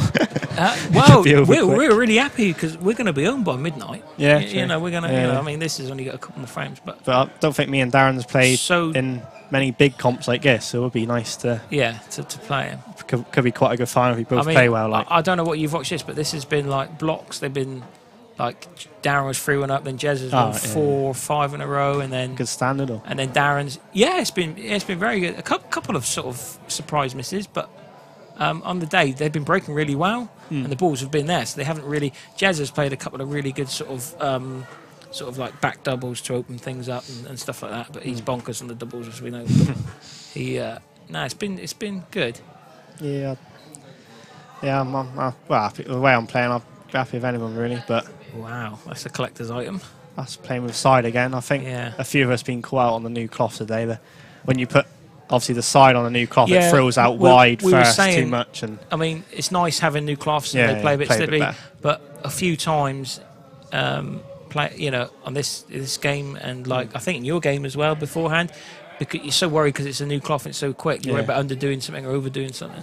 See that it'll throw thick too fast and it won't come back quick enough. But I did it against Josh, and you remember the dolly red off missed check side, and I've just missed it by miles. Yeah, but we said at the time the side just come off the too check quick. was like they're nice. Well, what a chance here for Jez and. Well, that was a massive miss because that would have been 8-7, and this is big because it's Jez's break. Jez breaks odd, so he would have 2 more breaks essentially. That's Darren's penultimate break. And would you know it? Who won the snooker? Have a guess. That was going to be Michael White, wasn't it? Michael White, wasn't it? That's unbelievable. There's a story because we were talking about Michael White on the car up, and he's gone and won. Well, Paul Hunter Classic. Arthur was saying he ain't that good, and Darren was saying future world champion. So yeah, I think he's very, very good, but he hasn't really done anything the last 18 months, so that's a bit of a surprise win. But fair play to him. I can't see any questions or nothing on the chat. We did have. I can't do it on my phone either. Yeah, I can't. For some reason. I think you can only do it on like computers. Yeah, Glenn was looking because you can text in, and if you want a question asked by Hayden Penny, I'll give you his phone number now. Very honest. If you want to text Hayden, it's 07. So as a bias point, it'd be nice to have a Plymouth semi-final. A bit biased. But, Well, we were saying like the quarter-final lineup was all North Devon versus all Plymouth. Oh yeah, and it was every game was like North Devon versus Plymouth. Yeah, I mean, so we were saying like nothing against Jez, but if Perry had won, there would have been a difference of element, bit of atmosphere more, wasn't it? It's a bit because it was a great atmosphere at the end. Yeah, you could see Perry staying to watch. Perry supporters, he it was great at the end. They sort of shook hands and had a conversation, so that was really good. But obviously it was close because like you beat Josh in the decider. Perry lost in the decider. Colsey got 6 off Darren. I mean, they're all good players, aren't they? Jeez. And Paul Standen played well. Probably a bit underrated because he's probably new to the pool scene. But obviously, I know him through snooker. Paul was, I know Paul. I played him in the Plaza Handicap final last month. Tough. Yeah, he's very Actually, giving him a start, it was tough. But so here we go. This is a big shot. He's played it well. Lovely. Yeah, just slides in. Okay, famous was. I fancy if Darren won that, I fancy him winning. But now it's. Well, Jez goes favourite now, doesn't he? That one shot because he's got 2. So 7-0. So best of 3.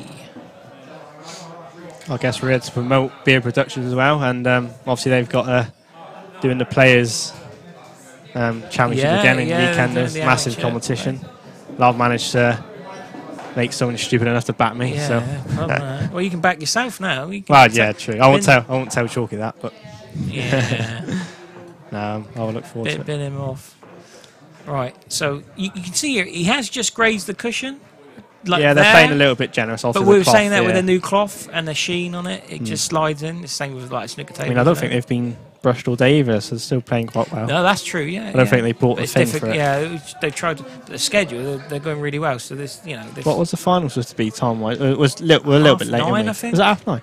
I think it was 9:30, 9:15. So I think they're going to be on, but it's going to be finished before midnight. So what other tournaments do we enter where it finishes midnight? True. There is no tournament, is there?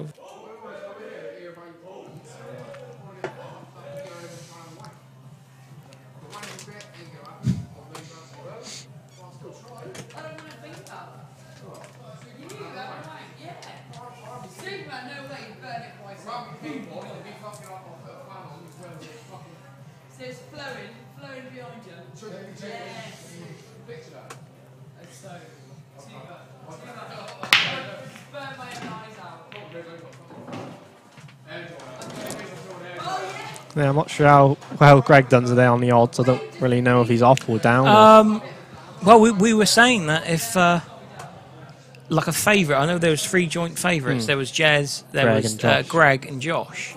So, let's have a look here. So Jez has been moving the cue ball either side.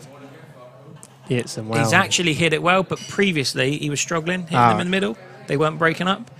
But when he moved to the side, he broke it really up. He screwed right enough. Well, he had a break against Perry last game. He potted 5 reds we were off a saying break. that's incredible. He's potted 5 reds. But not a yellow. No. But he wasn't on a red. Both reds went at the top of the table and he had to go yellow, which is mental.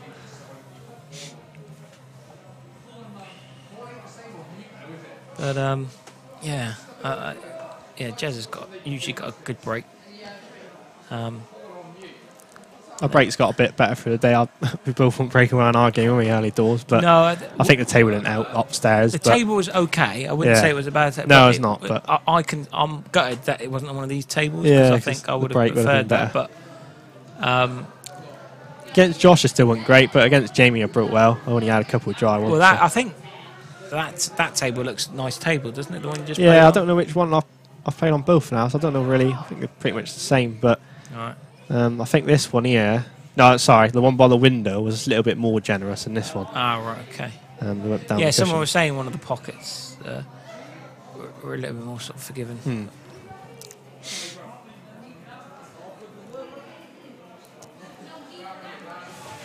Very hot today, I'm sweating. Yeah, it's, my key hasn't been in the best condition, but I've managed to.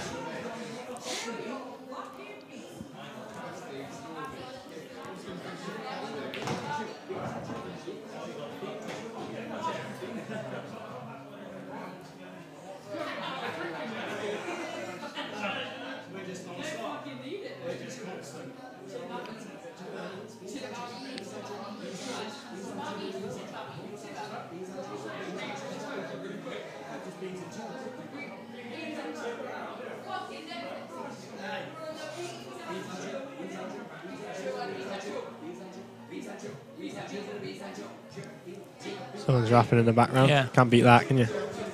Beat pop.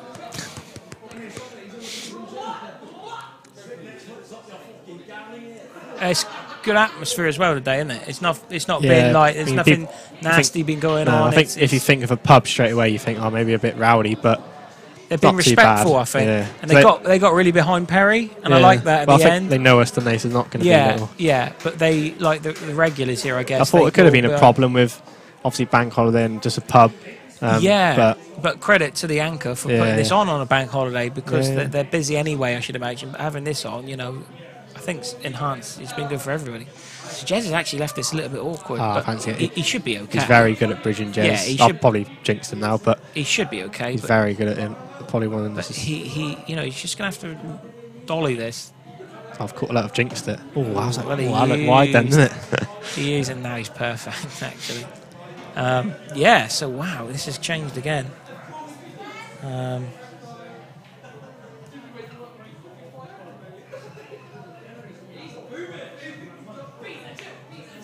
So it's going to be 8-7 to Jez.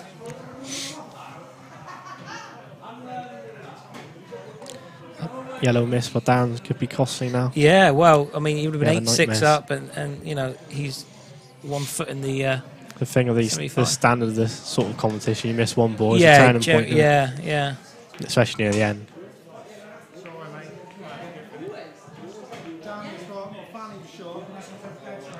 Jed's a bit of running commentary is yeah.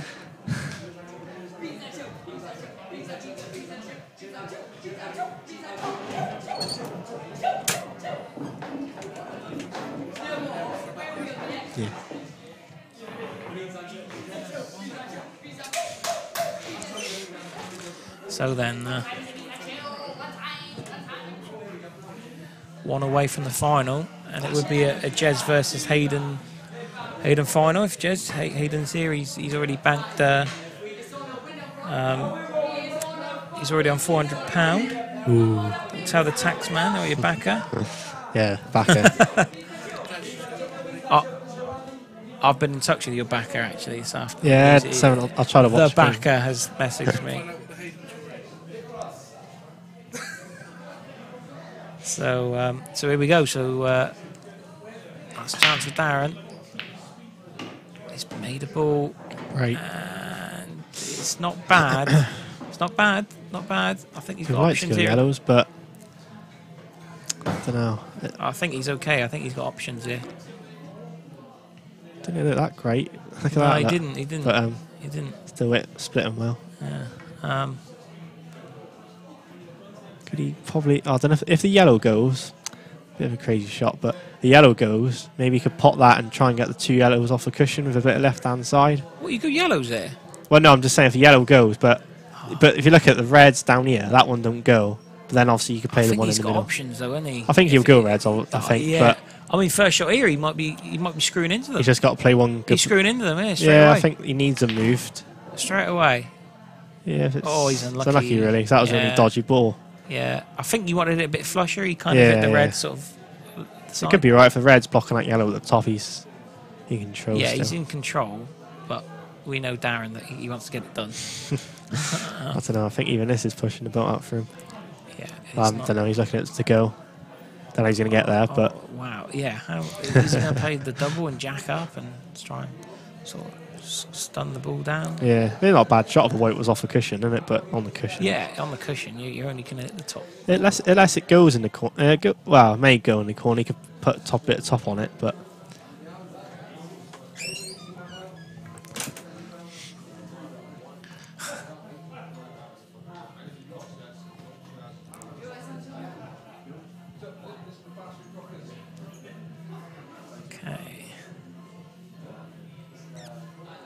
Jason Beck still standing, which is a... Yeah, he was in the early session, so he must have been here at sort of like 9ish. So. They were all out last night when he went boxing. I'll tell you what. Wow.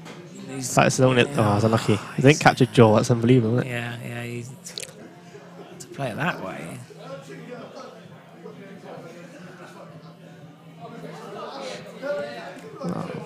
What's he looking at now?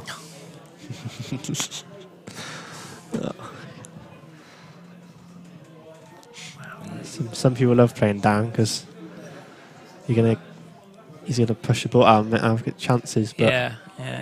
when he's on it, he won't. Oh, Dolly. I think it was a sort of it was a reckless shot, but in control still in a way. If you know what I mean. But these black balls are massive. If you can get a snooker. Oh, well, snooker. Jez has got, like, if the yellow don't go, he's got like 3 balls up there that don't go. And the yellow on the side, but with black ball, with the 1-3 here, he can just... Playing snookers is massive now in this game. Take it all away. I'll struggle with getting out of them. Like you're saying, if you miss in black ball and you're playing a certain stand player, you lose the frame. Yeah.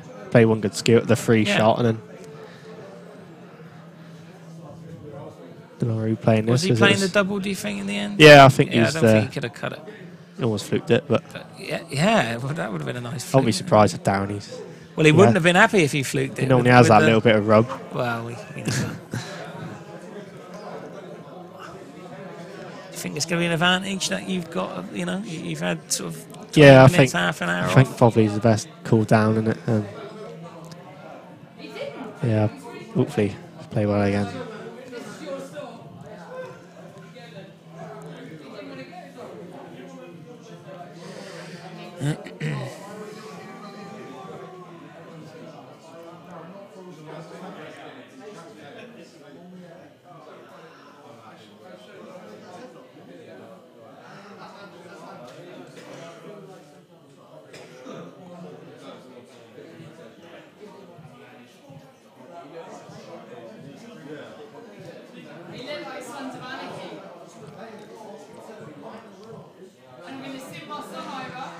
I was speaking earlier, I just find Paul crazy. Obviously, I don't, well, mostly play snooker if you don't know, but I find Paul crazy mentally because it's such a good standard. But if people in your head, like for example today with Greg and Jamie, people don't know Greg and Jamie's drew each other the last 4 or 5 times, and Jamie's beat him and played really, really well, and he gets up for it. Sort of a Greg's sort of bogey player. Yeah. And Jamie would say himself, he probably don't think he's better than Greg. It's just one of those things now, isn't it? Yeah. And I mean, I don't think I ever beat Greg in my life, so maybe once. So, yeah. But I've got a good record against other big players. It's just a crazy game, really. I just find it funny how it works.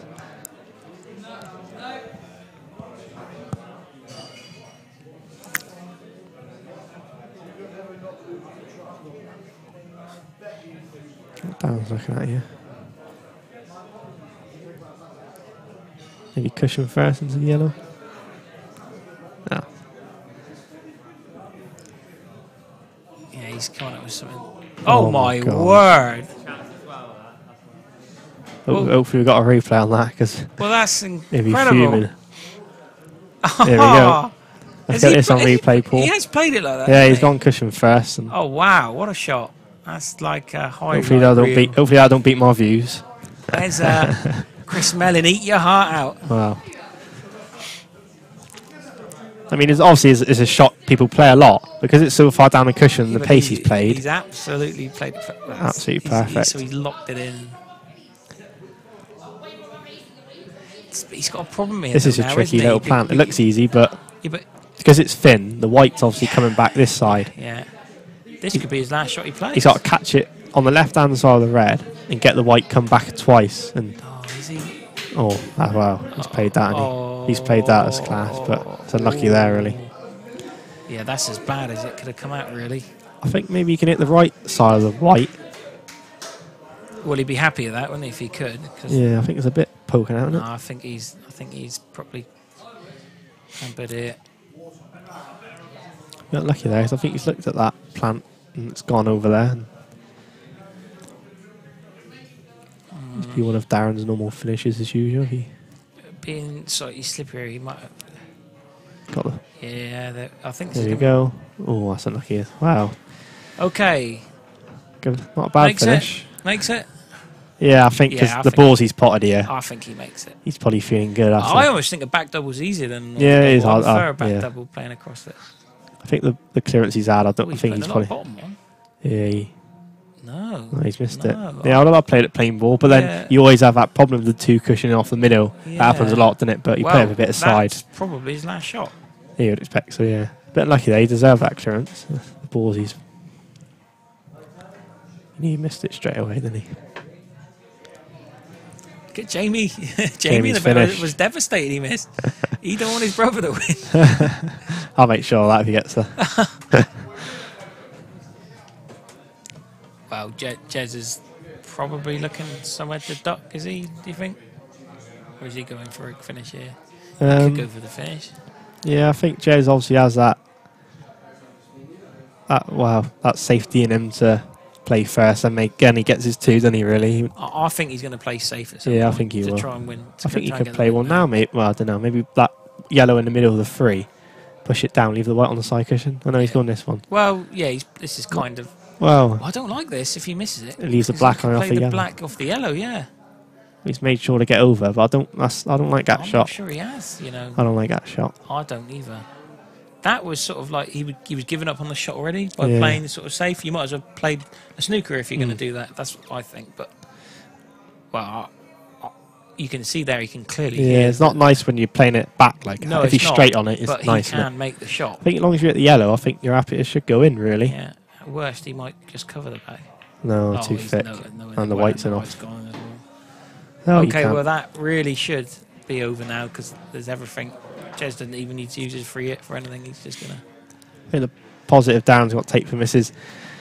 He said it himself. The last half a year or so, he's for his own standard not been great. He's been struggling. Had no tournament wins.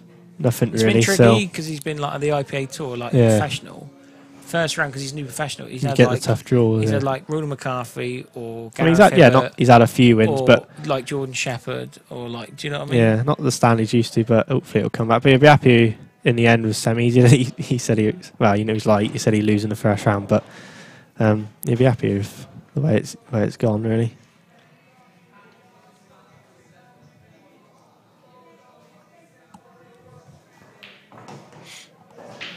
I like Blackpool though because it gives you that extra pressure that when you only got one visit to clear up. I think Blackpool and money matches is just a different level of pressure now. I think they go quicker as well. Yeah, the day goes quick. With the world rules, you got that second shot takes the pressure. And I don't care about I said to the stream earlier, I don't care what I play or what I play on. I'll play, but it's like I think for Blackpool, it's like the actual tournament setup and everything. It gives you that extra pressure knowing say you're playing for 10 grand, you got one visit to clear up. It's a little bit different. Isn't it? You can't. Shows the proper players playing. I mean, Jez is clearing up here, but there's still a bit of pressure on this. Yeah. He hasn't played that the best. He's straight on this, but I think he's straight. I think maybe he can punch it over. Out, yeah. Well, there we go. It's going to be Jez versus you in the final. Like you say, Darren will be gutted because he was leading this game, but fair play to Jez coming back, and Jez is 9-7 winner. So you better scoot out and find out what's happening. I'll beat the has-been. Beat the has-been, yeah. Maybe I'll get the has-been's brother up for the commentary. Right, okay, so I better be off we'll be back. Thanks, Aidan. All the best for the final, and I think we're just going to take a bit of maybe like a 5-minute break, perhaps 10-minute break. Jez probably wants to go outside, just freshen up a little bit. So keep posted, keep the stream on, and we'll be back. I was thinking around sort of 5-10 minutes, okay, for the final of this year's North Devon Blackpool Masters between Jez Graham and Hayden Pinney. See you soon.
still the same street for the semi. Yeah, I will. It's not just the football. Exactly. You've done really well. And I respect it, right? I mean that. You've done really well. And a lot of big balls right there. How are you doing?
They should both queue up back to that ball. That's a foul.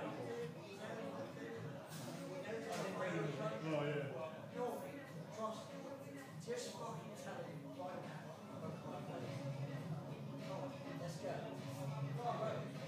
yeah.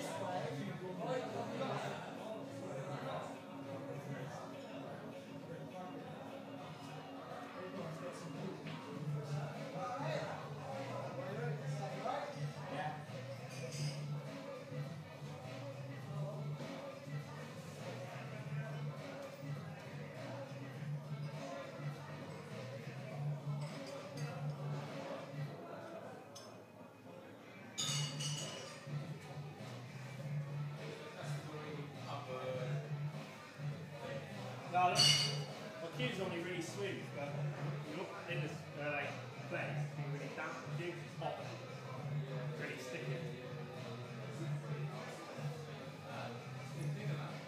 Yeah, it's not nice.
Devon.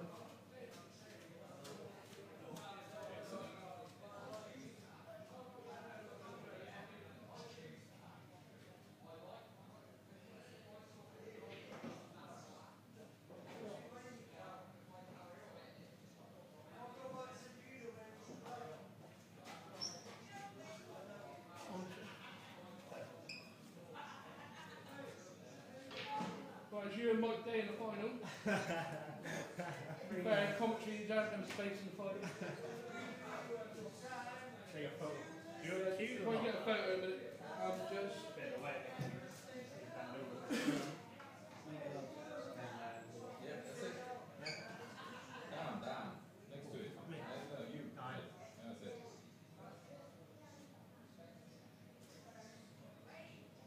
Couple up, please. Oh god. can I have a look, please? Wet your eyebrow. You look big enough for that or no? We can have a few. Still look bigger, man. It's like this, like next to Hayden. It'll have to do. Do you want any more with them or no? No, yeah, don't worry. Don't worry about it. Is that, what's that picture about?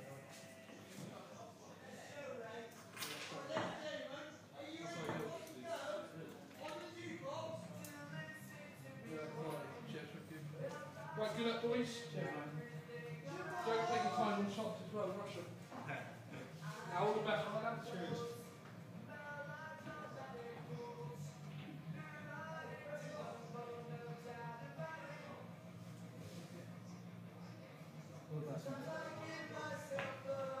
Clean up, Phil. Give us a chance.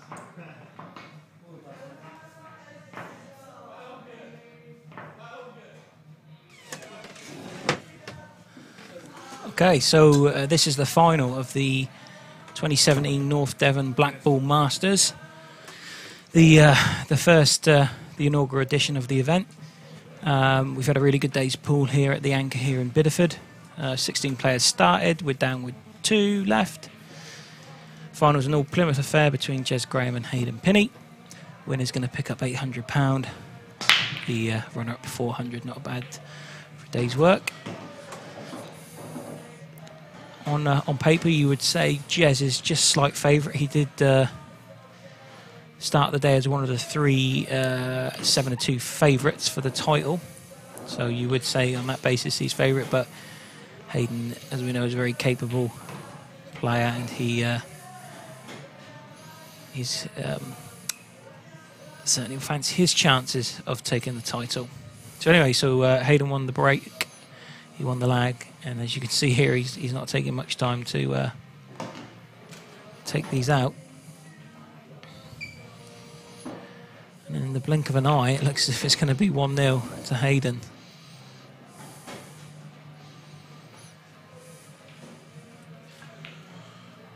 Yeah, okay. I did say to the guys before they started, well done getting this far, but don't take too long in the final. And it's like, rightio, yeah, and Hayden's obviously, God. Wow. He took a detour. But yeah, I want to make McDonald's before it closes. So I didn't think of that. But it's funny because I've just seen Darren and Jamie, they've just gone down the Italian at the end of the road to try and get some food. I'm in the box. I'm Michael Day. I'm in the box here with Glenn Littlejohns, who is the organiser of this fantastic event. I just want to say well done to him for putting on, an event of this sort of this size and magnitude here. It's really, really good for North Devon Pool, another event. Hopefully that will stay on the sort of Southwest Pool calendar. Thank you very much. Next year, I hope so. I think everyone's enjoyed it. I've not heard any bad comments from anybody. No, so I've heard nothing. And the good thing about it as well, it's not dragged on. It's gone absolutely it's prime. beautiful. And I ain't being funny, but for a final at kicking off at just before 9:30, that's got to be great news, isn't it? What a prank everyone there from Jez. Well, if this is what the final's going to be, we're in for a bit of a treat, folks, because, look at these yellows. So Jez, I think, is going to return in... he's pumped up for it, isn't he? He's pumped up for it. Had a word with him outside when he was having smoke, and he's interesting. I mean, the routes through. I mean, Jez Jez. Who did Jez play in the first round? He played a local player, didn't he? He played Steve Watson. Steve Watson. Yeah, He yeah. beat 33 to 1 shot. And he beat Steve, was it 9-2? Yeah, that's right, yeah. And he then beat Perry Durant 9-8 in an absolute thrilling finish. That was a great match. Yeah, especially the end of it. Fantastic finish. And Perry had been playing well all day. So he beat Perry 9-8 in the quarterfinals. And like I say, in the first round, Steve, who played, nobody has sort of shamed themselves today. They've all everyone has come away with something from this today. He knew, like most of the locals that do play pool and go to these tournaments, did mention to Steve quite a lot what he was up against with Jazz, and I think it was just the case of... and he'll be better when he comes back next time. But like I say, he hasn't shamed himself today. He got a couple of frames off Jazz. And I think, they'll be stronger if they play next time. So he beat Perry 9-8 in the quarterfinals. He actually won the last 2 frames. He was 8-7 down. And then in the quarterfinals, so in the semi-finals, he beat Darren Vicker 9-7 after being a couple of frames down. Darren had an opportunity to go 8-6, and he won that. Hayden, first round, Hayden beat me 9-6. Hayden was behind, and he come back to win that. He finished quite strongly, so he beat me 9-6. He then had a thrilling finish against Josh Durant, one of the other 7-2 tournament favourites, 9-8 in the quarterfinals. And in the semi-finals, he beat Jez's brother Jamie Graham 9 frames to 5, I think, when he was like 4-2 down. So, that's a mistake from Jez. So that's their 2 routes. They both had deciding frame finishes in the quarterfinals, so they both might be thinking it's sort of fate that they're going to win it. So, we'll see. But and they both got some great potential to do it as well, and style, and you can tell they're both up for it. Also Hayden as well. I think after that with Josh, he knew that Josh wasn't exactly 100%. He said it to me. I managed to catch hold of him, and he said, "Look, I knew Josh wasn't 100%," which made me didn't play as well. And it was just. I mean, I was disappointed the way I played because I had him on the hook at stage. I had him at 5-4 up, and I could have gone 6-4 up. Yeah, and then I've not played well at all. Then after that, really. Yeah. I fancied my chances early doors. Josh certainly.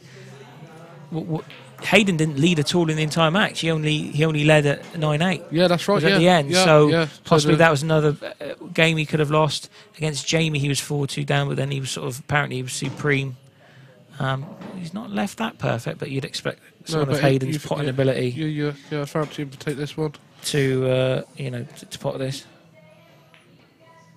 That's no problem. Okay, so it's 2-0. So. No hanging around here, is it? No, we'll make the Big Mac. So a fast start here. It's a first to 9. Like I say, the winner's going to take home £800, runner at 400. But probably minus commentary fees. Minus commentary fees. So they'll probably take home about a tenner each. We've also got the trophy and obviously the title of North Devon. The first ever title, Master, and not the last. Yeah, the inaugural winner of this championship. And hopefully, like we say, us players are very, we're very appreciative of all the people who run these sort of events. So, we'll be back if it's on again. Hopefully, it will be, and it'll be stronger again. Oh, it's a bit unfortunate, but again, a mega break again. Look, these are really nothing's really getting tied up, and that they're splitting well. These new cloths, they're really sort of. They played a very good to this. If you hit them well, you're unlucky not making a ball. Yeah. If you hit them well, really. If we have a look here again, this Hayden actually done this. It was going into the middle. It was going in anyway. It stopped and sort of just that's Hayden's fault there. He has sort of. Again, that's someone else we have to have a word with afterwards. Yeah, we will. Oh my God.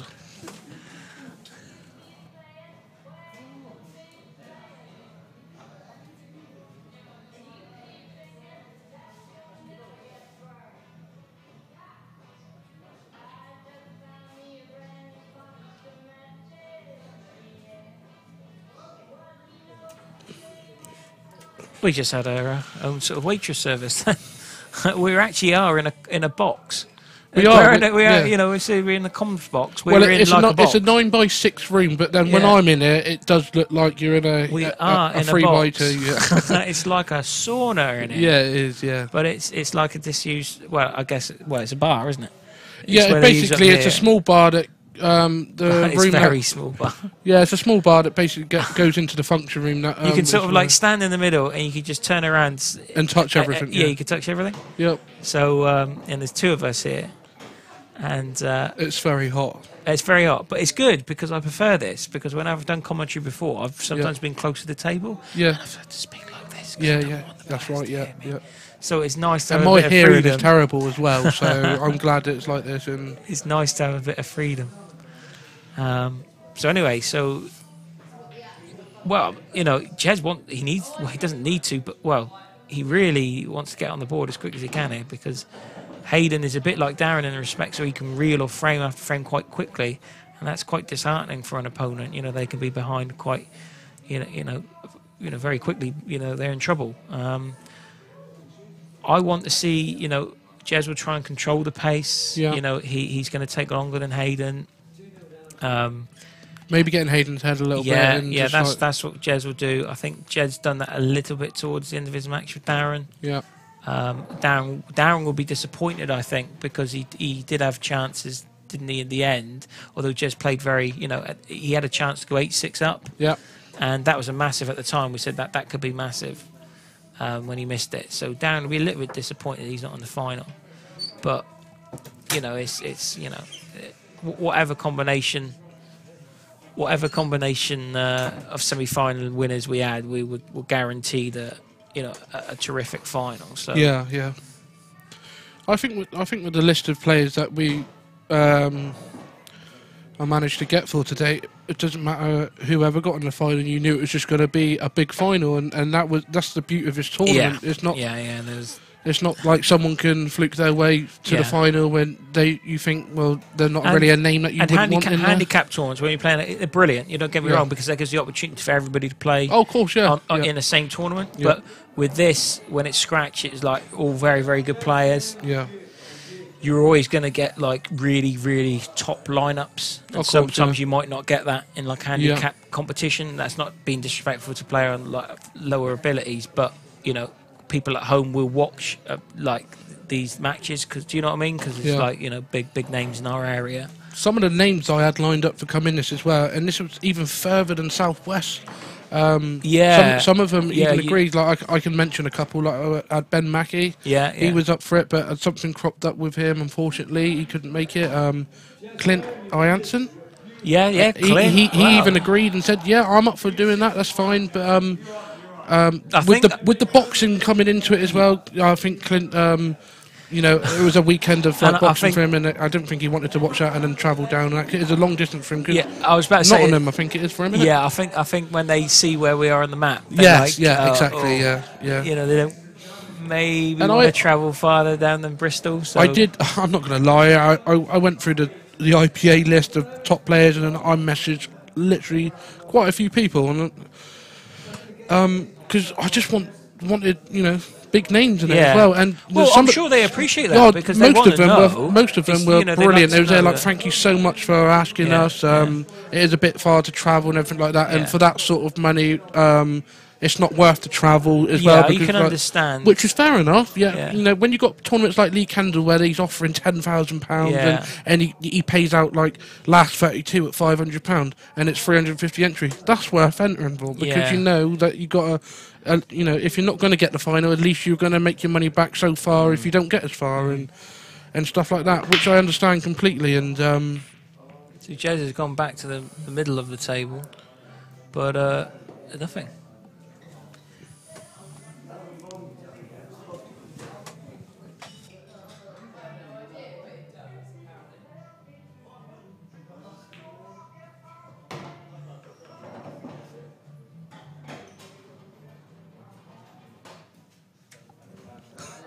Hayden's going to look at trying to take these out quite quickly again. They do look lovely. He's got one yellow that could possibly be a bit of a daunting for him, but it shouldn't be too much of a problem. I think he put side on the wrong side of the white there, because I don't think he was expecting to do that. I think he was trying, the way he played it, I think he was trying to get him behind it, but he's obviously gone a different route now. So he's left a backdoor double here. Yeah, he's trying to go down the route of what Jez can do, and if he can pull this double off and leave him... yeah, Hayden's not the best of doublers. Mind you, though, every time I hear that, I always think to myself straight away, is that double he pulled off when he was playing in the pairs match? Yeah, maybe, yeah, that's a little ways of me. Yeah, well, that's his him and Mike King versus Nosko and Josh Corkett. Yeah, and that was a brilliant double, wasn't it? The only double he's potted this year. Decent. He's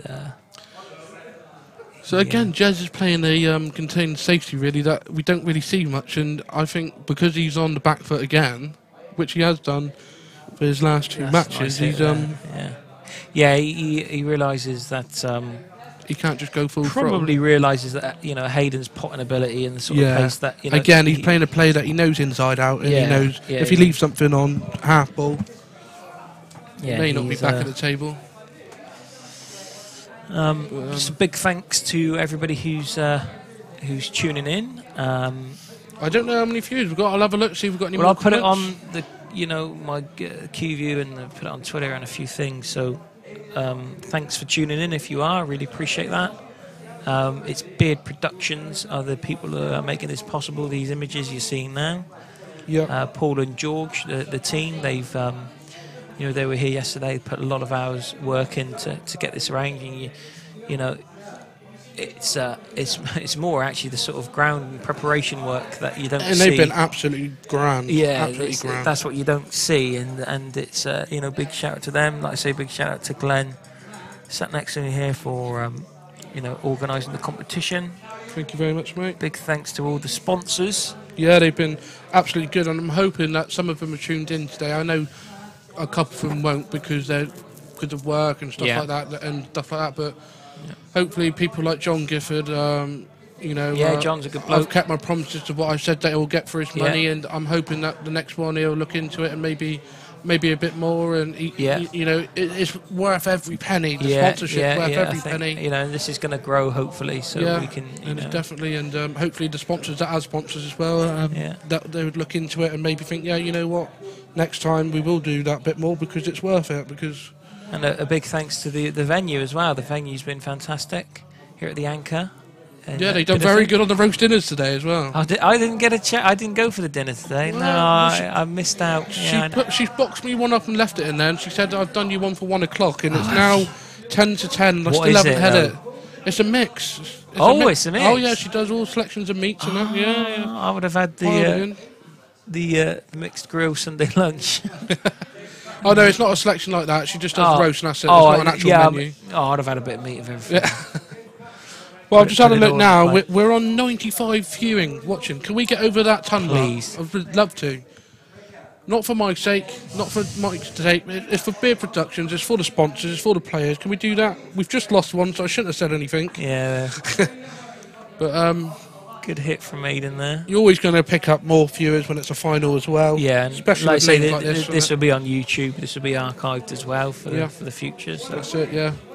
I'm going to rewatch it all tomorrow and just listen to how horrible I've been all day. I'll skip the first couple of matches where I was done it on my own. It is hard graft. It's hard graft doing it on your own. And when you came in and from the quarters onwards and everything like that, you just realise that you just need that person to bounce off of. Yeah. And it's so much easier. It can be, it's. But definitely partner up with you again if there's ever a chance to do that. I think you're awesome in the box. I enjoy it. Thank you very much. Like I said, I'd rather be playing. Yeah, it's a good second. Do you know what? It's like I said earlier on when I was on my own as well. Like I've really enjoyed. This is the first time I've done commentary, and I've really enjoyed it. And I hope people at home have enjoyed it as well. I know I yab on a little bit, but. I've really enjoyed it, but at the same time, because you love the game so much, you just want to get on the base and you just want to be on there as well. Yeah. It's exactly like you said as well. As much as you enjoy commentary and how good you are at doing it, you'd rather be there playing as well and stuff like that. If I could do both, I'd do it both. If I could be in the final and commentate on myself, that would be brilliant, wouldn't it? That would be interesting. Get what they do in like the T20 cricket, where they wire up the players. Yeah, that's it. Yeah. So you can like, you know, go through it and talk to it like they're playing. And then forget to turn it off. That'd be a concept for next year, isn't it? Yeah. Oh, they'd bring it out before then, wouldn't they? Get, you know, the packs. And then forget to turn it off when you go toilet and stuff like that. Graphic. So anyway, back to the matter in hand. Jez has still got this issue of the yellow over the bottom bag. If you are tuning in, I did put the link on Twitter. If you're tuning in to watch Black Ball for the first time, you can play what's called a skill shot. So as long as you make contact with your ball first of all, pop that ball, you can pop your opponent's ball as well. So that's what's called a skill shot. That might be an option for Jez here. Now, I just wonder whether or not he's sizing up a skill shot here.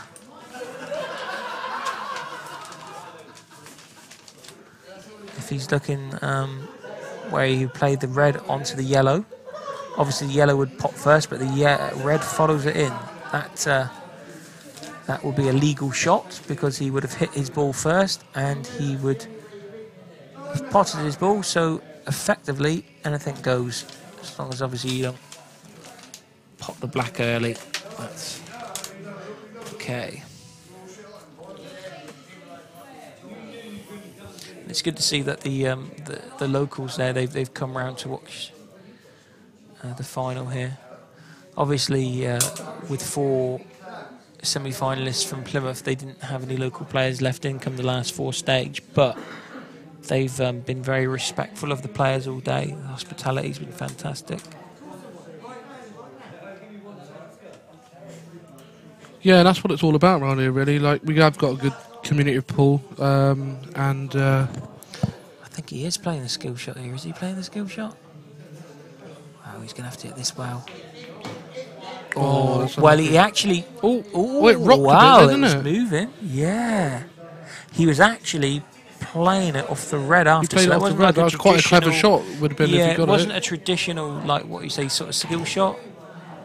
Yeah, let's watch it again. So watch the red now, look. Oh, it moved. Wobble. Now, I tell you, the Simonis class, I do like them, but that's their, it has got like a weave on it, and sometimes it might not. The ball might not be sitting in the weave, if that makes sense. Yeah, and it just slightly rock. But whilst we're talking, Hayden has duly cleared up. Yeah, and it's now 3-1.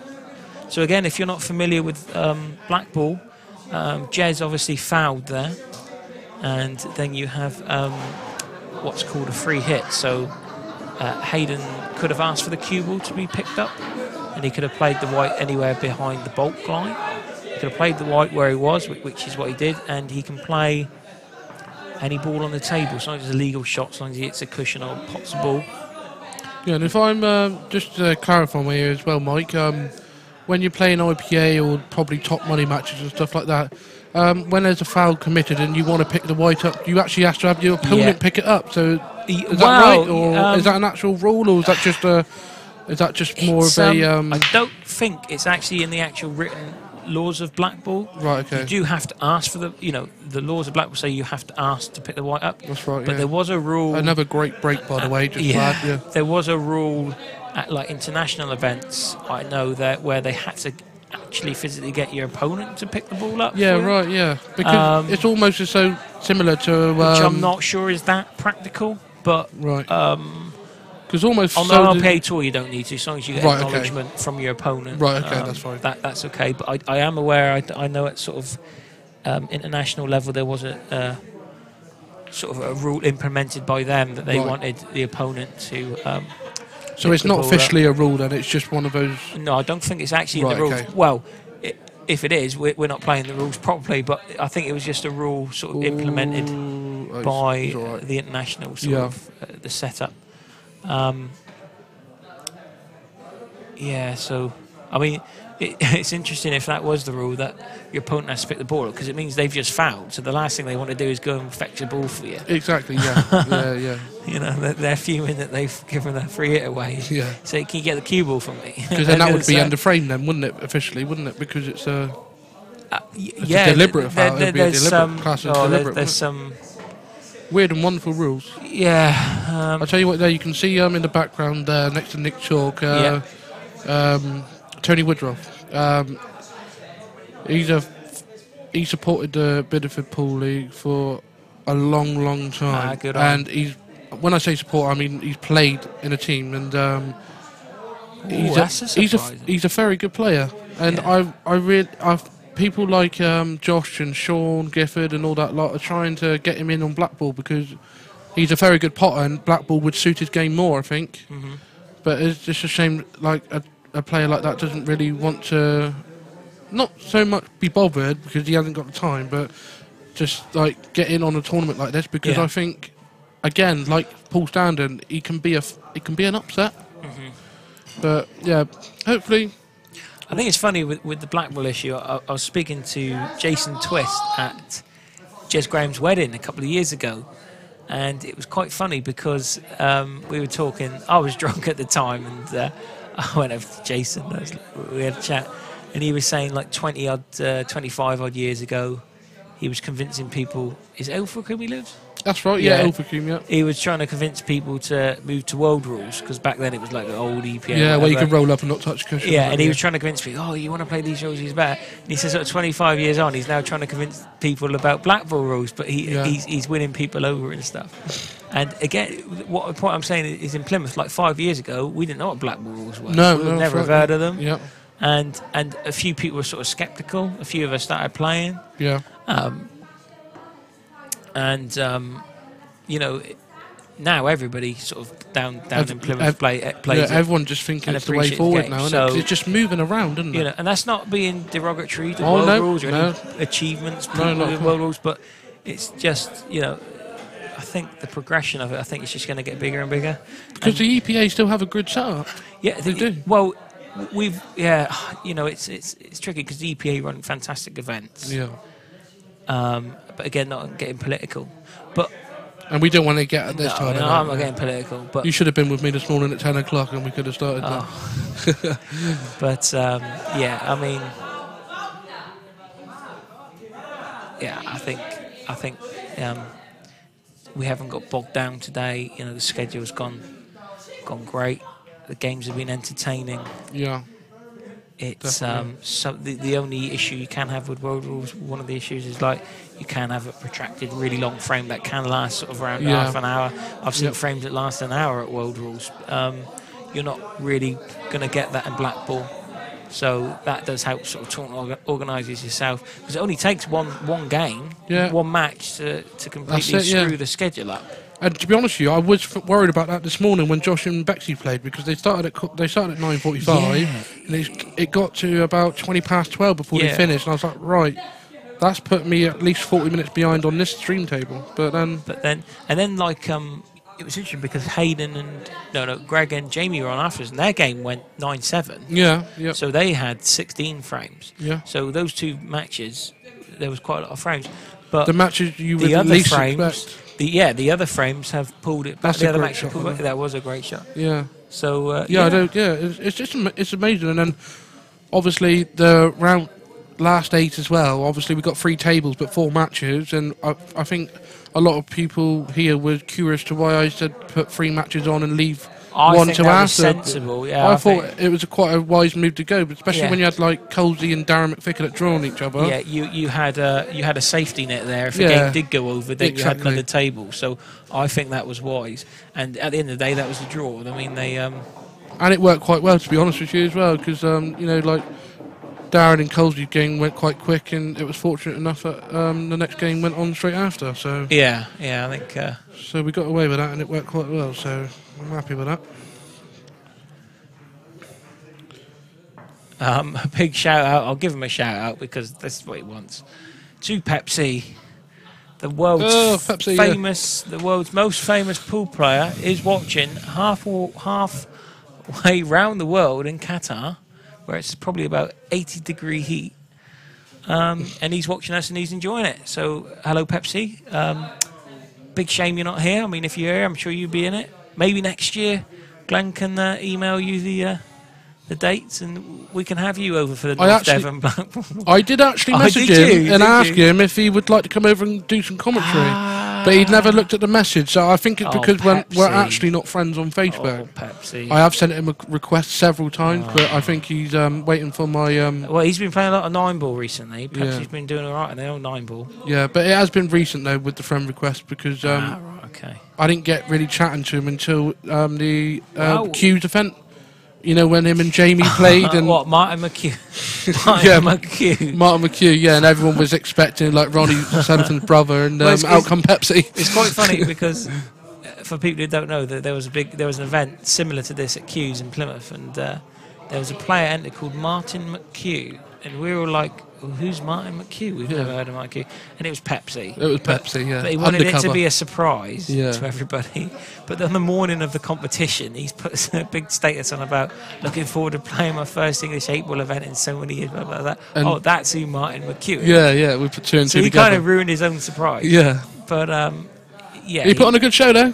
Like he does always. It dragged on, but it was so funny. Well, that match, he played Jamie Graham, and they were playing sets.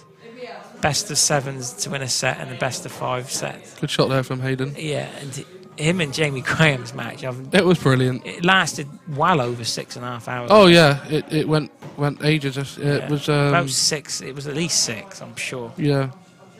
So anyway, Hayden here is not wasting any time. He's not. He's looking to go 2 frames ahead again. Yeah, back to restore that lead. And no looks like problem he's going to do that. Penny, part-time Penny. Part-time Penny takes a 4-2 lead. He's doing everything he can for his backer, Peanut. Well, his backer, the backer, has messaged me in. Yeah.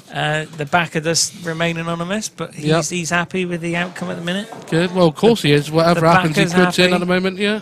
The backer's happy. Let's have a look at this shot. So this was a lovely shot. This is the frame-winning shot, and that was a great shot. He's played that well. I would have done that myself. He's unlocked. Quite often, I mean, you can break the balls really well, but you usually still have a problem ball, at least one to sort of negotiate with. Yeah. Hayden got that early, and then he wasn't really missing. That's all we've seen on stream all day is Chalky just sitting there yawning. Yeah. And it's just brilliant. There's Rick. He's been here all day as well. Thanks, Rick, for being here all day. Rick actually looked. He played. I thought he looked all right when he played Colsey. When we walked in, he took a good finish when we were there. To be fair, composed. Yeah, Rick went away, didn't he, for a couple of months? I remember Rick from when I was younger, like Devon youth team and stuff like that. Did he stop playing pool for a while, or? Well, no. What he did, him and his girlfriend Sammy, they went away for I saw they went travelling. Like they went travelling for a bit, and he just let his hair down. He went and enjoyed himself and come back because obviously 3 months without being on the base, it's going to knock you a little bit, innit?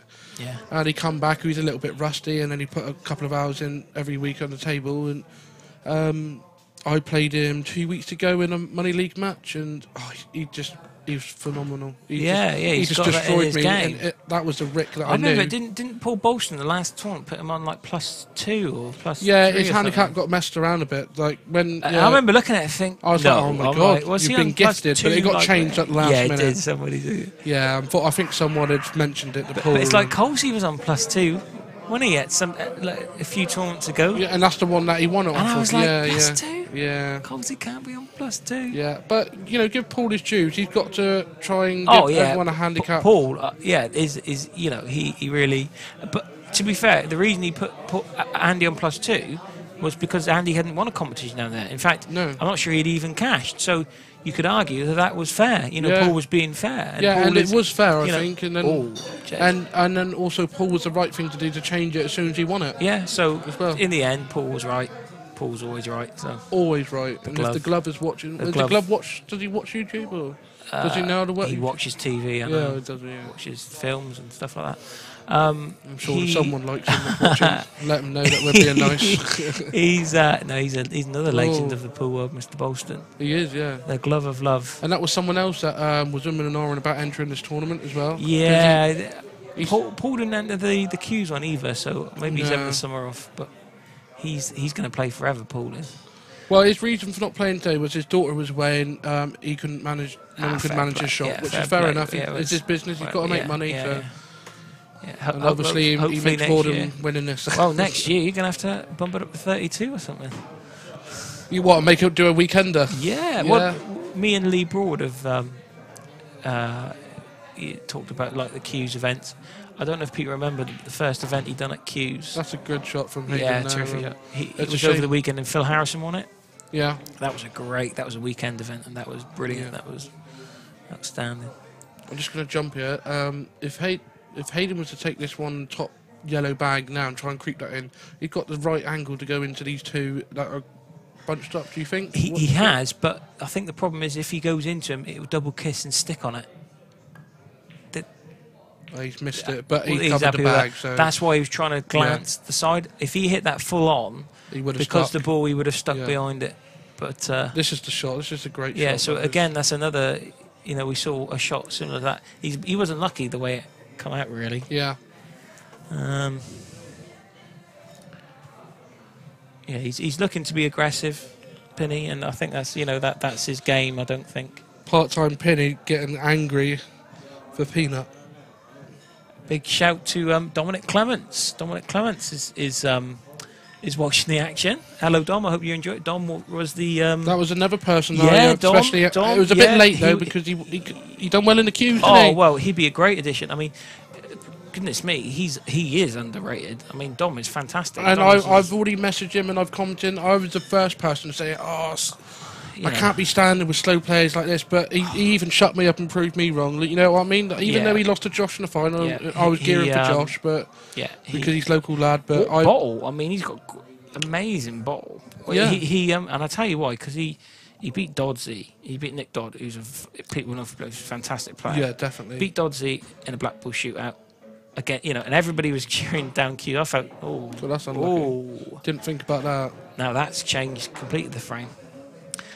He beat Dodsey on a Blackpool shootout where sort of like people were rooting for, a lot of people were rooting for Dodsey. Look at that. And he beat Hayden in the quarters, and I think he just played solid stuff against Hayden and didn't give any chance. And in the semis against Aaron Ricker, wow, I mean that was real sort of drama. Did that cross your mind at all with the Blackpool shootout in this end, or is that something you don't want to go down? No, I'm not saying right or wrong. I'm just saying. I do.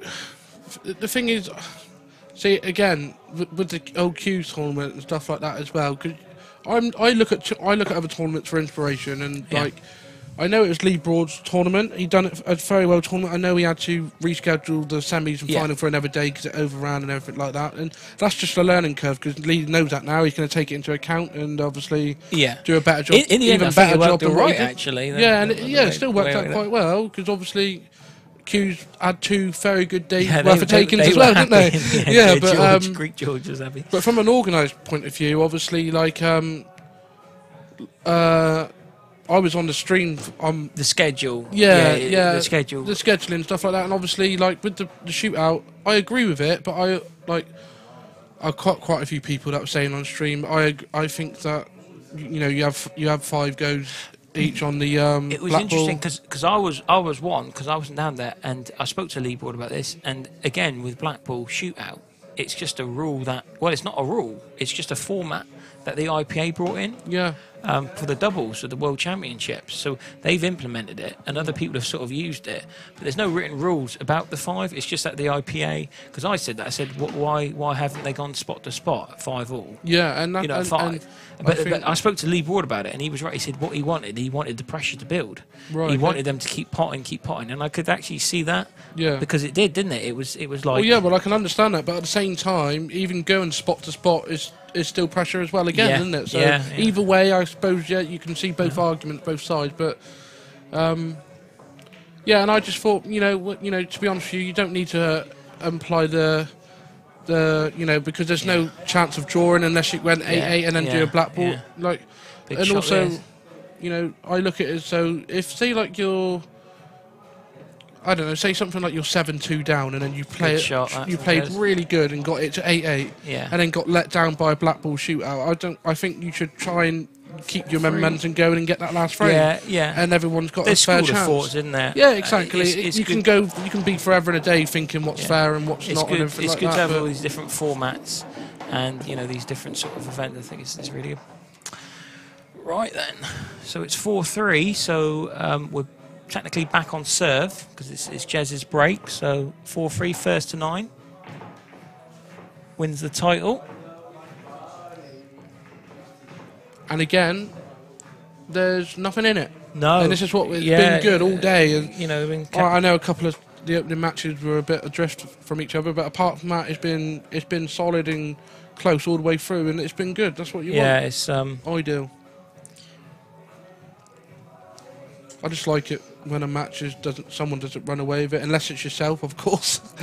Unless it's just like not yourself, but like if yourself playing, like as long as you don't. You'd like a one-sided affair.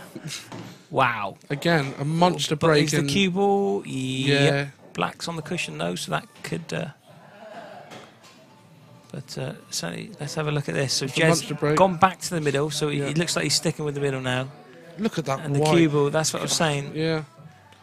It's almost as though he's putting bottom on it when he's going for the middle, but when he's striking, he's going down on it, and that's what's forcing it to jump, like you said earlier on. So, but again, a monster break, and like you said, the black is tied up a little bit on the cushion, but shouldn't be too much of a problem.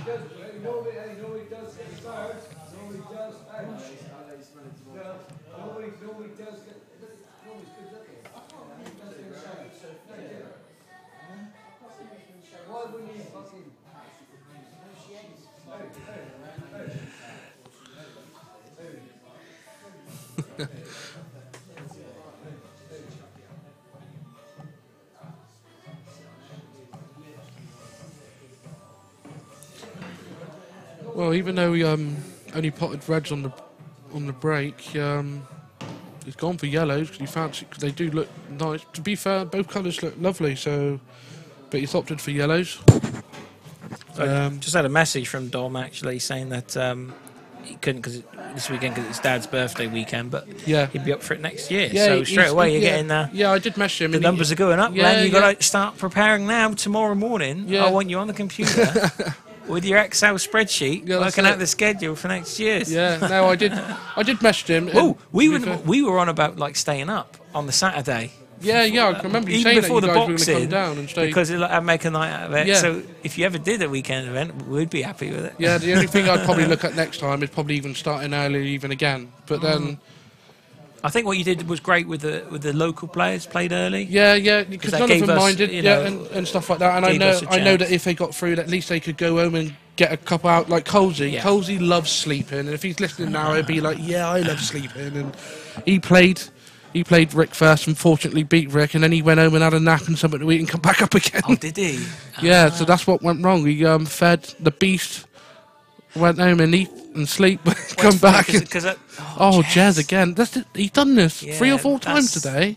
He never does it against me, but yeah, but it's always straightforward shots. And you notice, like you said, concentration, isn't it? I mean, been a long day. He's already won 30 frames today. The yellow did jump quite a bit there as well, didn't it? So yeah, I think. Let's blame it on Jez, this one. Jez, that was a terrible... yeah. But yeah, going back to Dom, I did message him, and he did reply saying, he was up for it, but he's got a few things up, and it would be good to get him up here, because, again, another big name that's got himself in the circuit. Yeah, exactly. So and that's what I want, so it'll be good. And I messaged a few people down in Cornwall, actually. Anthony Hassan was another one I messaged as well. I know he's a big world rule player, and Mike Hancock. I messaged all them. Unfortunately, didn't get a reply for them too. So it's interesting because Al Bartlett runs such a fantastic series of events down there. He does, yes, he does, yeah. He runs such a, a lot of their diaries are probably completely full of stuff. Oh, that's a good shot. That's a thumping shot there from Penny.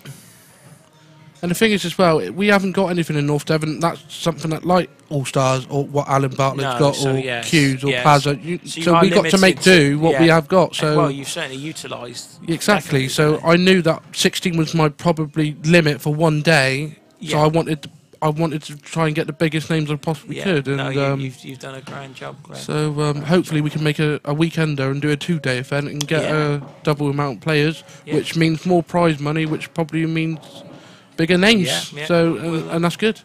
Which means bigger trophy as well, and obviously beard productions would be here already. This has gone so well. I mean, like you could potentially have your first round on the Saturday. Yeah. And then your last 16 onwards on the Sunday. Exactly. Like we've done today. Yeah, so, that's great. So that would work. So you play one match on your Saturday to sort of qualify for the finals day, and then, and like you say, more players, bigger prize. And obviously the entry fee would probably increase slightly, but it'll be a different race. It'll be. Yeah. I'll have to look into it. That was obviously, look at that. That's a quality shot. So. Here we go. And how many points are they? Here she goes. God, look at that red in there. Look, it's the back of that pocket. That's well done. Well done, Paul. You don't think George done that then? Paul presses the buttons, doesn't he? I don't George know. Press the buttons? Yeah, but George tells him what buttons to press. That was it. That's it. Presses buttons.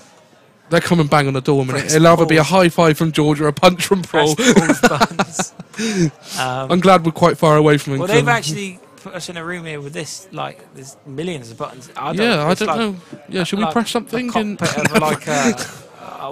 I mean, what do all these buttons do? This one says bar service. Yeah. This orange one, Paul, should I press it? Yeah. This one shoots McDonald's from the side.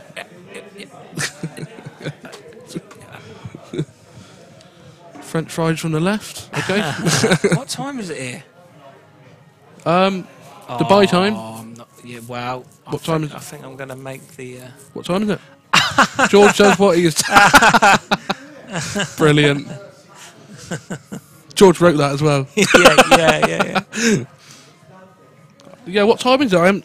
10 past 10, so we're doing grand. 10 past 10 and we're halfway through the final. Ladies and gentlemen, tune in. That's, don't tune out. I mean. Yeah. That's great. So Hayden's, he's halfway there now. He's over halfway there on 5. Yeah, so... I mean, it'd be good if Hayden wins this. It's probably his biggest achievement in pool. It would, yeah, I think it will sit on the top of his CV. I mean, definitely. He's won like events, like tournaments, like sort of competitions and money events. Yeah. But in terms of sort of honours, that would probably be his finest one. And what a privilege it is to be handing him the trophy for this. Well deserved, because he beat some top players to get here. Yeah, he. To beat Josh and then to beat Jez. Yeah, he played. Game after game, and on the same day. Yeah, he deserves to win something. Done he big out of it? Yeah, against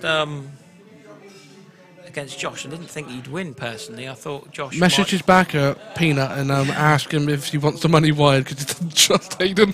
I don't think he wins. Hayden was obviously capable of beating Josh, but I thought Josh might, in front of his home, and the way the game progressed, he was always in front of Hayden. But right at the end, Hayden produced the goods. Well, I had a chat with Josh as the end of the Darren and Jez match, and he looks knackered. I'm not using that as an excuse, but he looks knackered. He's been up all day yesterday working, and then comes in here as a bit of a laugh and a joke with his mates and that last night when I was getting things ready, and then turns up this morning, goes and watched boxing and turns up this morning, no sleep for nearly 48 hours. Yeah. And, the way he played to get to where he did and then give Hayden a good game as well, and Hayden stuck with him. Yeah. I think that's pretty decent, to be fair. I know Josh was pretty angry with himself afterwards because something like this, he should be getting to a semis minimum. Let's say he was on a winning streak. And I think a lot of people, wanted him to get to the final because obviously they expect locally they're like Josh Durrant, and then they don't know anyone else. They don't local that doesn't know Paul very well, the pool industry very well. They don't know like Darren, Hayden, Jez, like yourself and stuff like that. So they only know Josh Durrant, and that's it. Yeah. So when Josh gets knocked out, they're like, well, hang on a minute, what's going on? So I think Jez has just gone out for a cigarette. Maybe. Yeah, Jez likes to. Just a big another message through. Thanks people for tuning in. Martin Pitcher, good friend of mine from the snooker world down in Plymouth. He's just got back from the Paul Hunter Classic in Germany. Oh right, what, he participated? Yeah, played great. In it. Yeah, he also played in the Gibraltar Open earlier in the year. Got through a few rounds. He actually played Luca Brissal on the live stream. Oh, did he? Yeah, nice. He took a frame of him as well. And, yeah. God, Luca's been in some fine form lately, hasn't he? Yeah. So a big shout out to Martin. Great Glad you're enjoying the stream. and I'm glad you got safely home from Firth. We got 121 viewers now, so that's great. Thanks for getting over the ton mark. That's good for everyone. Thank you very much for that. Hopefully we can double that next time. So look at this. Hayden is fearless with his potting. That's yeah. He's and he also, you know, he sees it quite quickly. So yeah. So it would be kind of nice for me if Hayden wins, because I say I lost to the eventual champion. Yeah. So true. there is that element. Of yeah. And I think for Hayden's point of view as well, it's great bragging rights as well, because he's always around Jez as well at the Plaza. So yeah, they live down there. He's great. cleared up there within how many seconds? Yeah, so Hayden has now doubled up on Jez's frames and well on his way to becoming the first North Devon Blackpool Masters champion. Yeah. But never say never. We've seen Jez do this plenty of times before. He's been on the back foot and he's pulled it back and he's done a tremendous job doing it. So I'm not writing Jez off completely yet. I would never do that. His tree's still growing on the back of him. Look, he loves it.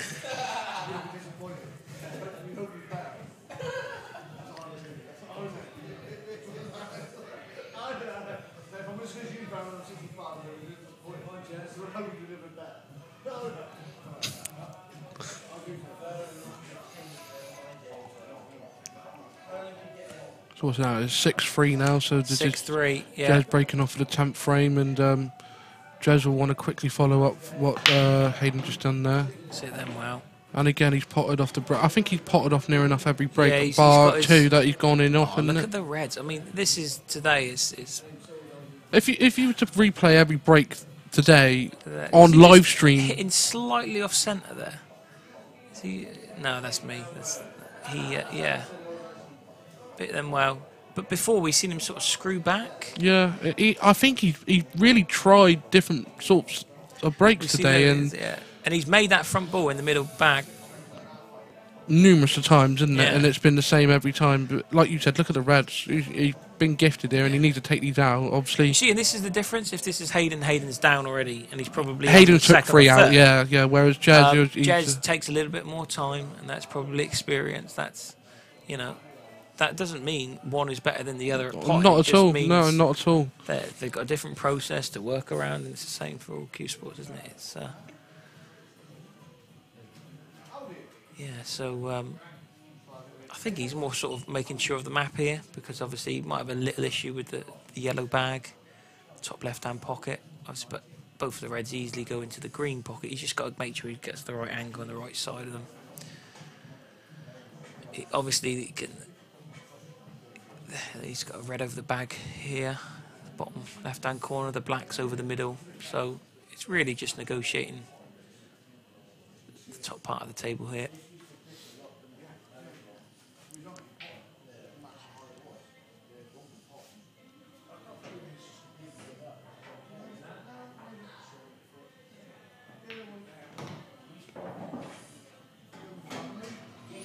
I've been watching this, especially the likes of like Jez and Darren in the last 6 months, and I've noticed as well that they clear one side of the table and then go to the other one. They don't, like, for someone like an amateur like myself, like even like a non-elite, you know, whatever you want to call me. Clean up in areas. They take like block of area all the time, and they like if they can do it, they'll do it like that. They're not like going from one side of the table right up to the other end. Like if I like this shot now, like personally, like looking at this now, I'd go for this one down here. Like not because of due of experience, but I also know now. Oh, that's unlucky again. But like Jez is thinking straight away, because obviously I'm looking at it now as a live stream point of view, and like I know he's leaving that red because it's easy for the black. Because it's this side. And you see Hayden's down already. Yeah, but before, like, as you're on the bays, I'd look at that like an easy shot, start-off shot, and then I've lost my he's got an angle to bring the other yellow out. So straight away with 2 shots, there is always a little bit of risk moving into balls. You sometimes might not know exactly where everything's going. Yeah. I mean, like there, he could have ended up behind the black and on nothing, but... he wobbled out a bit, but he's... he's playing his shots with a lot of confidence, I find. I know it's a final and everything like that, but he did with the second half of the game against Josh, didn't he? A bit more of a worn table, that wouldn't have gone in. He would have missed that. But like I said, with the cloths being new, they're playing a little bit friendlier. Like that last frame against Josh as well. The pace he put on that yellow with such confidence, didn't he, to knock it in? And we said at the time that he but either way, it in, he sort of just glided in. Yeah. And he gave it a chance. He knew he would have left it over the bag if he missed it. Okay, so what's it? So is he going to try and? I think he's got too much of an angle here to go into the yellow. Put the bottom on it so he could do this. Oh, he tried, but he missed. But it don't matter. He's got consolation of going up the rail here. That's lovely. He's got to put a little. Well, he don't have to do anything really, does he? He just has to glide it through a bit. This in. Yeah. I think he's got. He's straight enough. He's Just got to middle hold bag, it then, too he? much. Okay. Oh, he's gone that way. Okay, fair enough. Fine. Yeah. Yeah, that's fine. See, things like that, like I wouldn't look. I'd be like, all right, that yellow goes into that middle bag. That's the. Well, so here we go. And look at this. Let's just. So Hayden's now just this is a big advantage. Now Hayden is a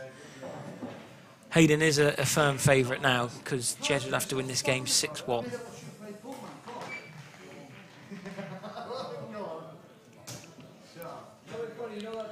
I think even Josh would be happy for Hayden to win because after Hayden beating him 9-8, you obviously want the person that beats you to win it, like you have as well. Hayden beat you, and it's always nice for the person to knock you out to go on and win it, and then you feel like a bit of more of a champion.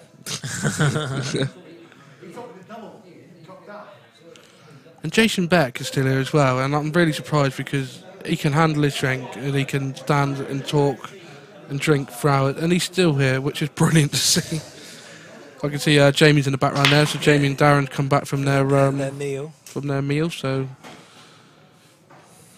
I wonder if they put. He wanted me to message Jez wanted me to message Jamie to bring him back something. Okay. I said I'm not sure they do takeaway down there. No. Be interested to see if they brought back like a pizza or something. Or just wait until you go McDonald's because I'm sure that you'll shoot off I'm hungry. McDonald's, yeah. I'm hungry. Thing is, it's quite different around here than it is from Plymouth because with Plymouth, because it's a city and it's really big. Yeah. Everything seems to just stay open for longer. Like we got no strippers around here or anything like that. So nothing. No, I'm not taking a mick because you know I've got to be careful in case the missus is listening. But we all love the strippers. That's fine. But he's knocked himself into a little bit of trouble there, so you're gonna have to come down the table and come back up again. But yeah, with Plymouth, you've got everything that's open, longer hours and stuff like that. So and there's always like food and that you can go and get.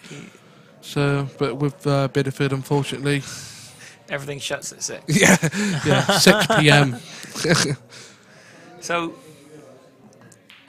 Hayden is no surprise he's going for a finish here.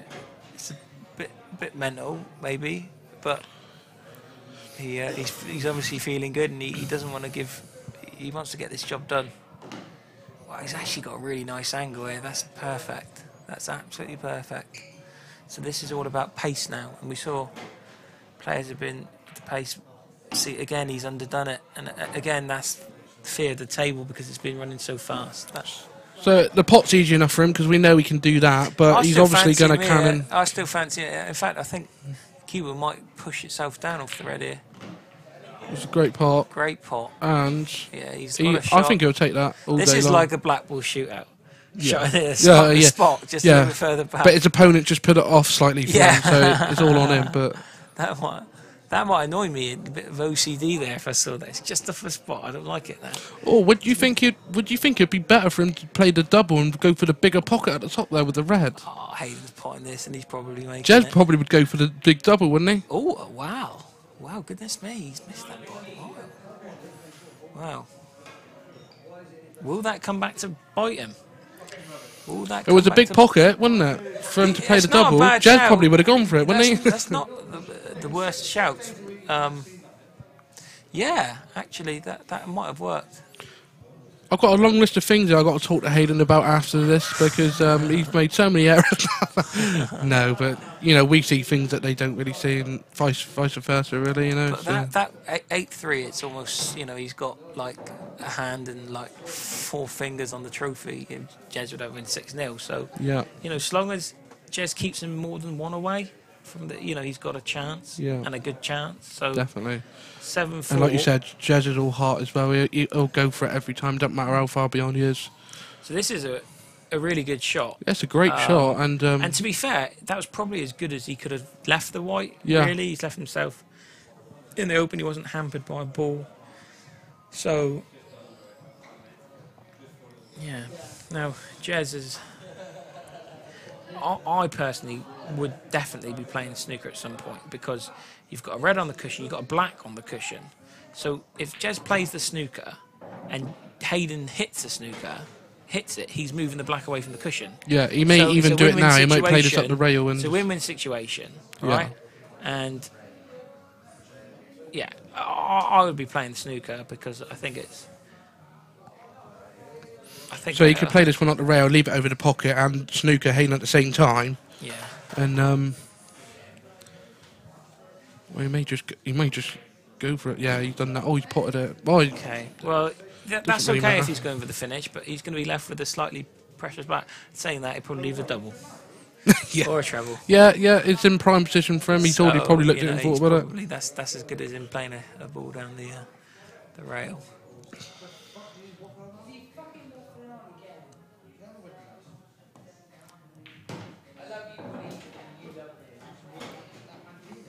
Surely he's just going to drop on the black. He's not going to set up the double deliberately.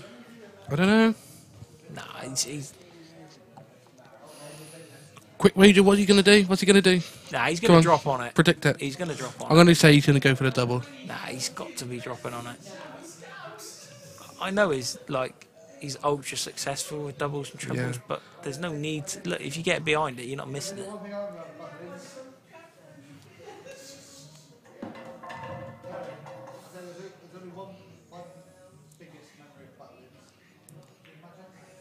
Well, maybe he will be playing the double, I don't know. No, you called it dropping on it. I think he's left himself an awkward angle. If he is going to drop on it, he's going to have to come around with a couple of cushions there. I don't think he can play it with, inside left. Wow, in the end, he's not either, really. Well, he's going to try and nail the corner double. He's safer to do so, isn't he? Yeah, here we go. Do or die. Cock that. He's gone for it. And he's got it. Oh, he's got it. Jez Graham, ladies and gentlemen. He loves it. He did forget the doubles, trebles, and there Jez acknowledges quality. And in the final, he's not scared. Well, there we go. Brilliant. What a show off. He loves it. And he's having a laugh with Hayden about it as well. That's good to see. Look at that. Slow-mo this up. Look at that. There we go. There you go. Look at that. Didn't even touch the jaws, did it? Just bang straight in the middle. He loves it. Straight in and dropped it. There we go. That's what he's known for. Well, it's a Hollywood finish, but that's a massive, massive shot. He should have waited till it was 8-8. Yeah, well, imagine winning the title with that. Oh, brilliant. Well, to just do it in the final is good enough for me, mate. See, it's good to see the crowd at the back there. People are sort of sat and... You've got people there like Rick. He's been there all day long. Jason, all day long. We need to go home, actually. Parry, near enough all day long. Good to see. Darren McFicker, well, he's got no choice. He's got to wait. Yeah, he's waiting for it. If it was up to him, he would have been gone straight after this game. Right, so Jez break off and a chance to it is Jez, isn't it? Yeah, Jez to break off and a chance to try and claw it back again even more.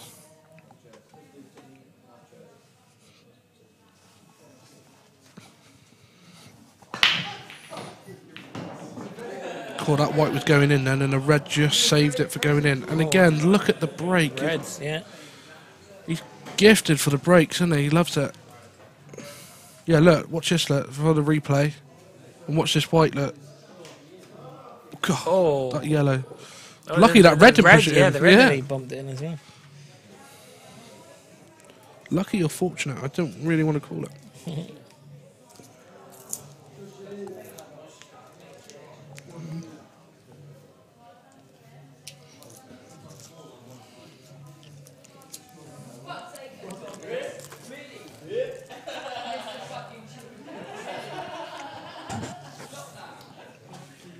Yeah, so another big frame potentially here for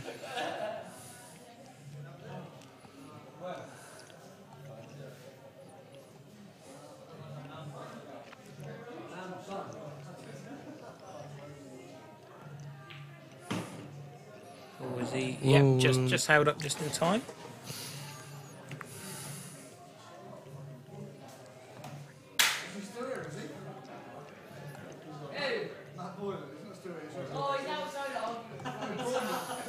Just having a look on the comments now. We've got Reese O'Donnell, is it?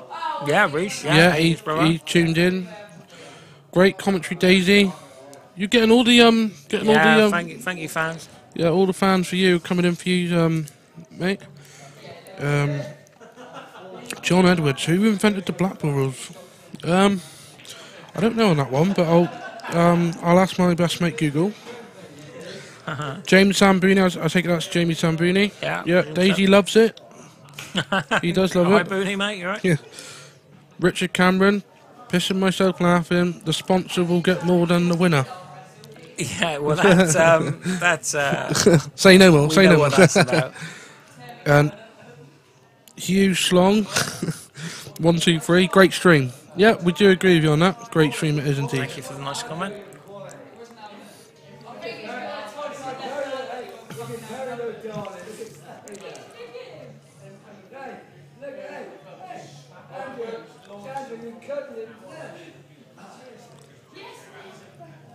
Joe's taking his time a bit here, fully well entitled to, but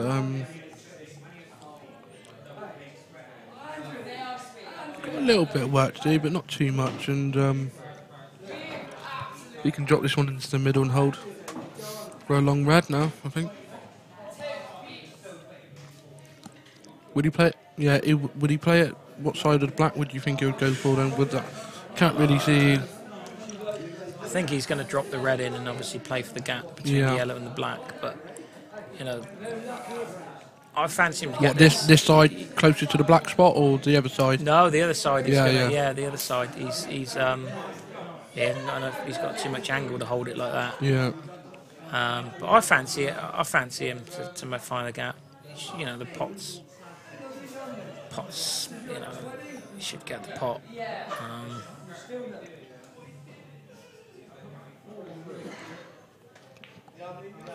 Oh, he's fine. Yeah, that's a good shot. I thought honestly, when I made that, I thought he'd caught the outside of the knuckle, and I was like, oh.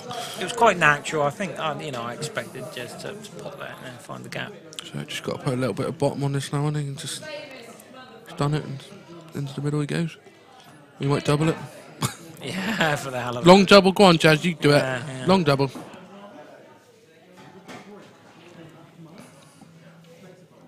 So this for 7-5. So the complexion of the match is completely changed now, isn't it? Yeah, and he's just just punched him, air punched down afterwards, I think. So he's obviously buzzing for it. So Jazz is on a comeback. Hayden really needs to get this one to get Jez right on the. Yeah, and I mean Hayden's got, if it all went wrong, he's got another, at least a couple of breaks. So you know the way he's been breaking, he's got to fancy his chances. Come on, we're gonna fucking win. Come on, let's have it. Someone's in a fruit machine there, backseat. But yeah, Hayden. He just won his quid back. Yeah. So here we go. Let's see. Let's watch Hayden's break. So he's going from middle. Yeah, he's going from middle as well. Yeah. Watch where his white goes, because it went. That was heading for the top left-hand corner as well. Wow. So a dry break, but this time there's work to be done. Obviously, reds are favourites because there's an easy start off, but. Mind you, I don't know if those two yellows, is that a plant or is the red actually pushing the yellow to go towards? Yeah, there's a bit of work here to be done. Yeah.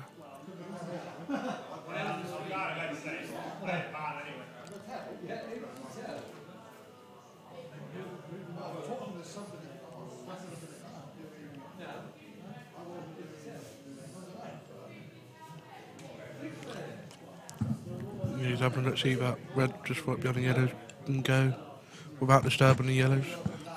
I think he will have to go into those yellows slightly if he's going to take that shot though, because the yellows are just him. But if he plays it right, he'll only knock the outer yellow of those two onto the cushion anyway, so it should be a win-win situation.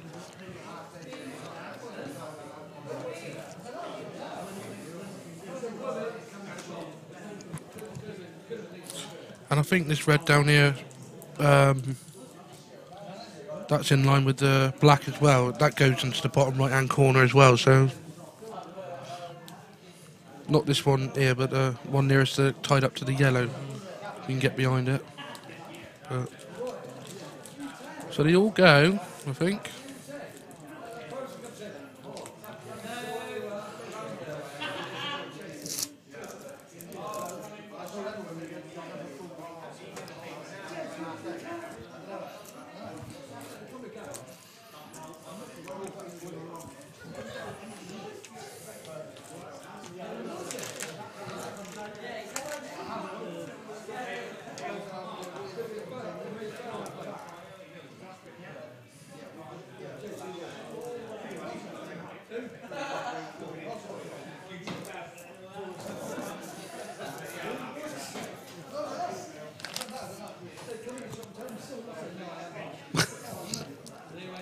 If there's a video on Facebook going around. Oh, you got to give him a shout out, yeah. That, bless him.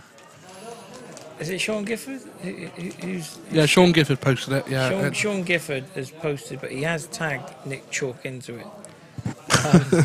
So I reckon most find people. it with Nick Chalk. Most people have probably seen it now, but it's a great video of them waking him up with a pint glass of water. Highly dangerous, so please do not try that at home. But unless you're on Nick Chalk, unless you're doing it to Nick Chalk, yeah, that's fine. But yeah, brilliant outcome, and the reaction's great. So probably better than his wedding photo, wasn't it? Or that went around. Oh goodness me! Well, they rip him so bad, don't they? It's horrible. But hey, he's always been good, nice chat to me.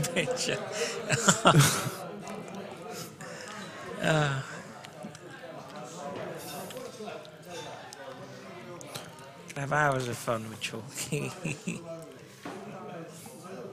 He just had his bid accepted for a new place in Brixton, I believe. See so that. Yeah, he's doing well for himself. Mr. Publican again. Yeah. Probably have about 4 or 5 fruit machines in there. Yeah, you get the the B something license.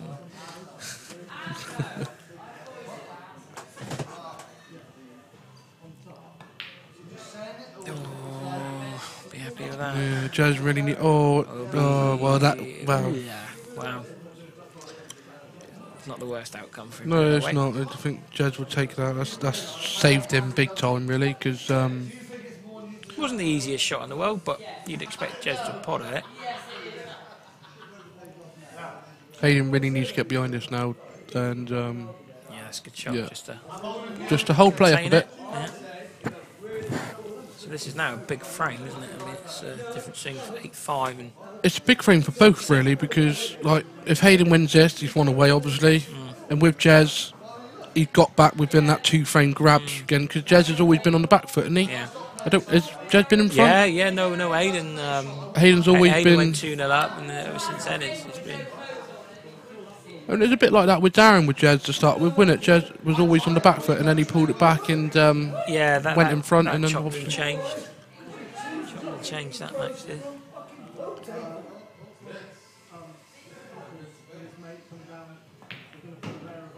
Oh, that's a bit unlucky. Yeah, he's tried to. Now, can Hayden take this on and do some damage? Do you fancy to take it on and win a frame from here, or? There's a lot to sort out here, isn't there? Yeah. To sort out. You need to have a good think about this and see if you can get a couple of. You break those 2 yellows up straight away, and also try and get get some of those reds safe in that, really.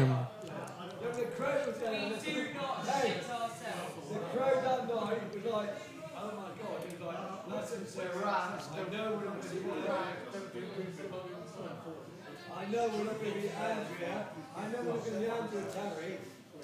It's my little saying,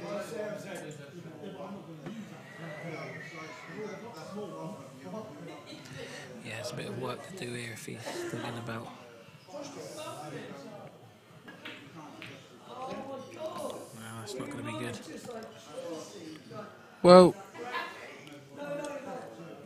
He could. It's well, not. It's not as bad as what it looks He could because everything's these two on. yellows. He opened both of these up, so that's 2. Yeah. Well, yeah. Well, I'll tell you what. He's going the long way round about the hard route, but it's all. He might have an angle here to push. Wow. How that went in, I don't know, but Wow. What an angle. yeah. So it's now gone back into Jess's favourite to win this frame, I think, because that was a great opportunity for, because it didn't look as bad. It didn't look as bad, did it? No. The first shot he played, it didn't look as bad as what we thought it. But he's. I mean, if it didn't if it didn't go in, he's hitting that cue ball too hard, surely. Yeah, so he would have ended up near the top yellow pocket anyway. Yeah, I'm just curious what he was playing there. I reckon he played it to try and cannon into that yellow on the cushion and completely missed it altogether, obviously. Yeah, I was thinking that for a minute, but he was rather close to the yellow that he actually played to pot, didn't he? He couldn't do much with it, I mean.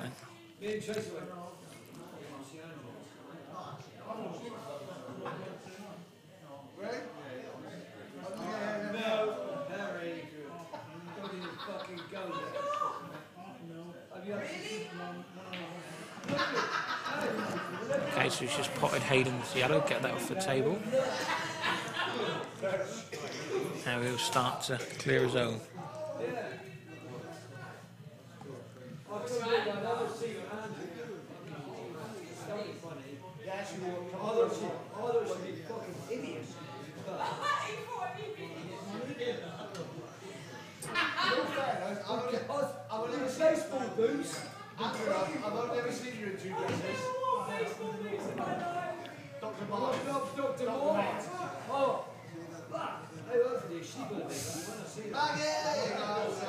Nice to see all the locals having a good time and they're all out together. Normally you see him in drips and drabs. Sure, he looks like he's not slept for days. He's definitely got a wet tonsils though, hasn't he? It's all going for him lately, isn't it?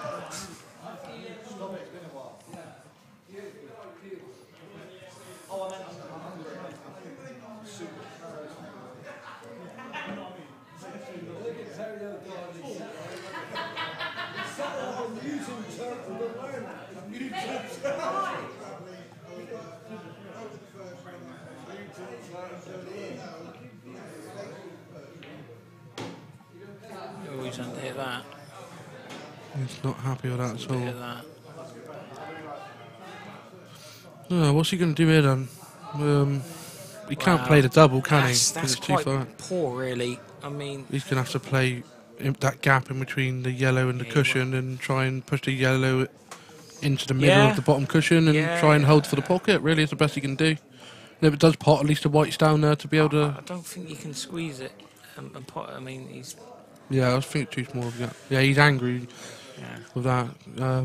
Don't very often see him bounce. Again, that's pace of the table. He was worried that he would, I mean, too much, and he would have had the wrong angle to come, back down for the red. But yeah, he won't be happy with that. So he's looking at the double already, I think, and I don't think he can do it. Yeah, not without colliding with the white on the way back. Yeah, I'm not too sure why he put his finger there.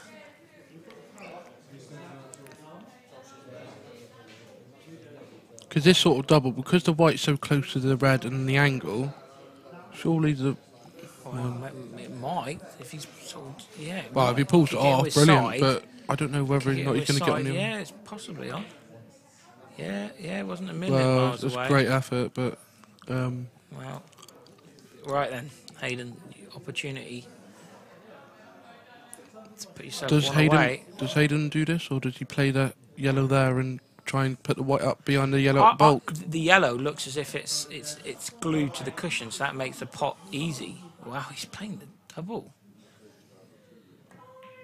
No, he's playing a safety. Yeah, that's what I thought he should do. And well, he didn't get the total snooker, but he's got one in the open now, isn't he? Yeah. And the good thing is as well is this Jersey even attempts this pot. The white's not going to be able to get back down. He's not. He's in a world of hurt here, really. Yeah. I'm glad I predicted something right tonight. So he played the right shot, but he didn't play it where I wanted the white behind the yellow. I'll add it to the list of things to talk to him about.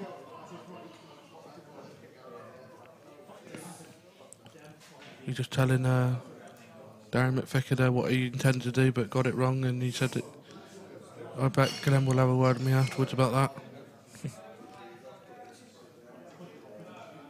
I hope his backer gives him a message as well. Oh, yes. Do not play that shot again.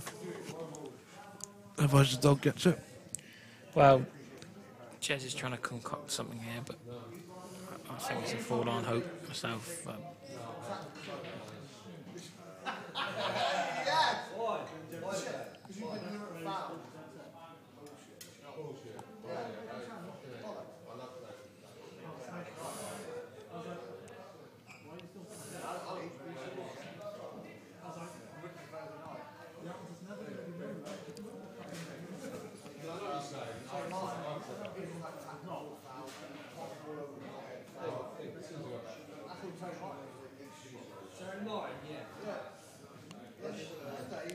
I want to see what he's going to do now.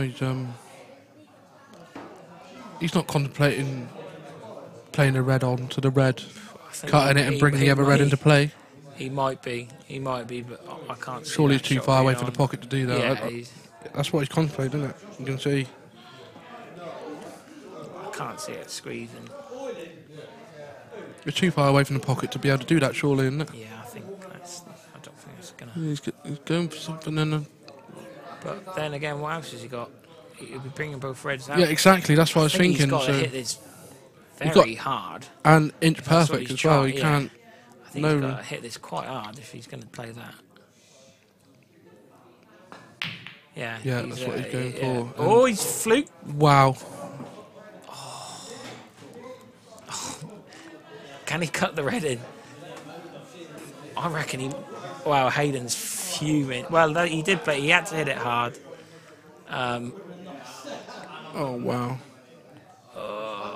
No, he can't cut the red in. The red is too far at the table.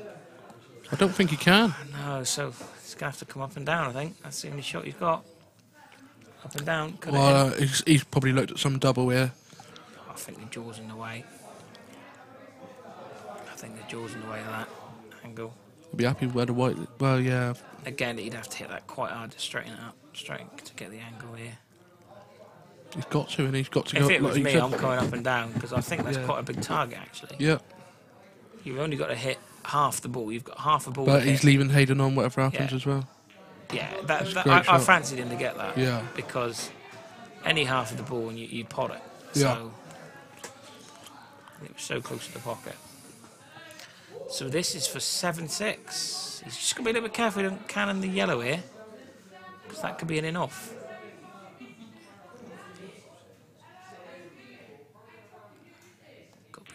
Careful. Ooh, that's what I was saying about the... Okay, so... I think Hayden will be a little bit annoyed about that, but... 3 frames on the spin for Jez, and it's 7-6, so that cocked that Jez pulled out at the time. I did say it was, terrific eye-pleasing shot, but it was crucial. Yeah. And it's kind of sparked him, and he's had a bit of luck there, but he took a fantastic red after that. 6-3 now 7-6. It just goes. I wonder if Hayden should have gone for the clearance that time. Where he's gone safe. Yeah. I was surprised that Hayden's done that because I wouldn't. I was sure Hayden would be champion. Would be going for the clearance. Yeah.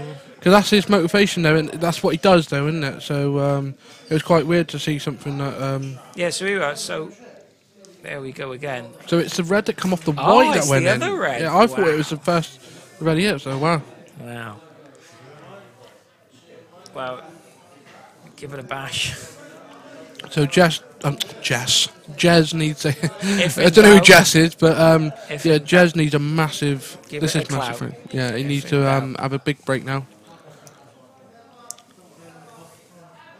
Yeah. So this is the shot to make it 7-4. He's played the cock that, and wow, he's won the 2 frames after that as well.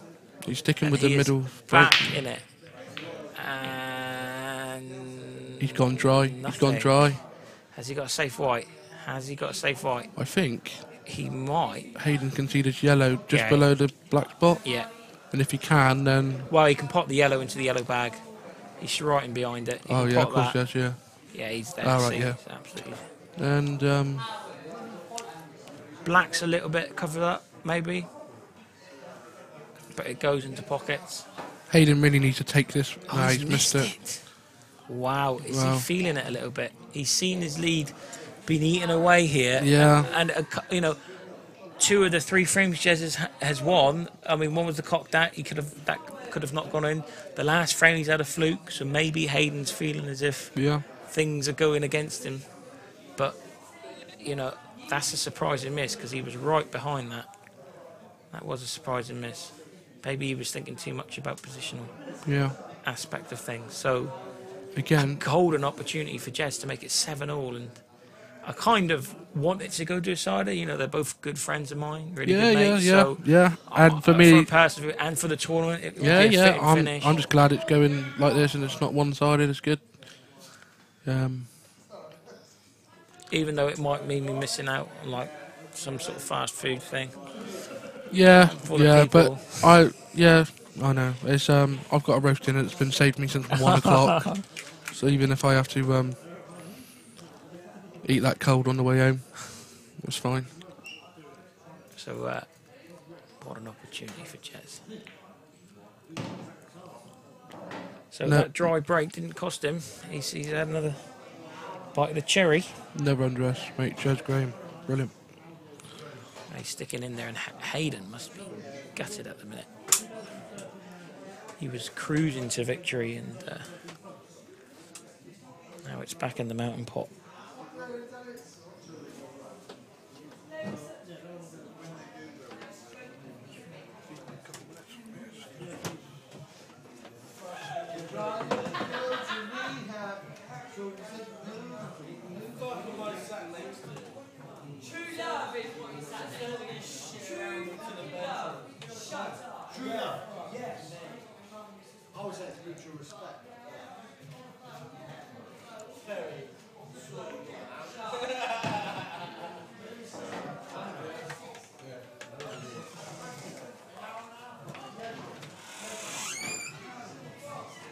So Glenn's just popped out for a few minutes.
So that the problem with the black is no more, and it looks as if Jez is going to level up with 7-all.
managed to pot and control it at the same time, and yeah, this is going to be 7-0.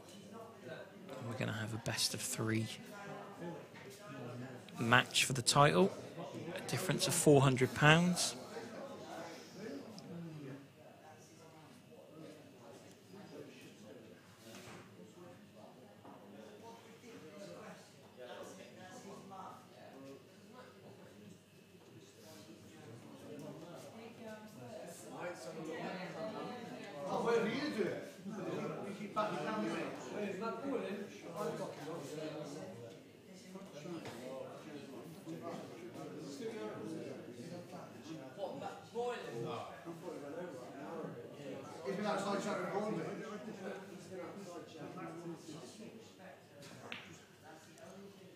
Oh, yeah, good shot.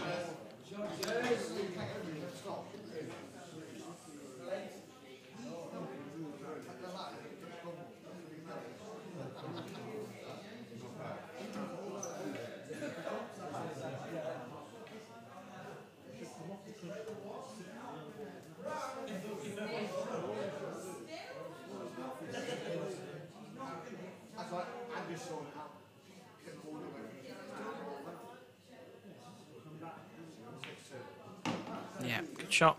And we are all level. So from 7-3, Jess has pulled it all the way back to 7-0. And we've got the grandstand finish that this event probably deserves.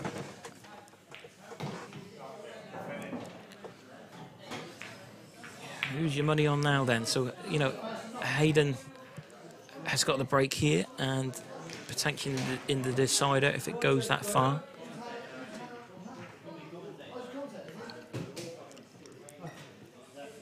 So another big shout out to all the sponsors across the screen here for supporting the event today here. That's the venue, the Anchor Inn.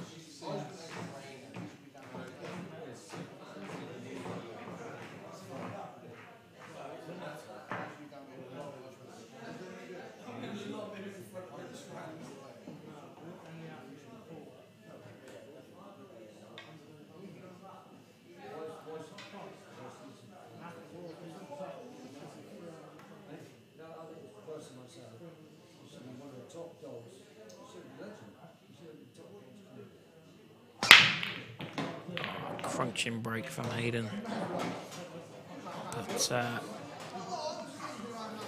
well, I say he's got issues at the top table, but he's got tools to remove them.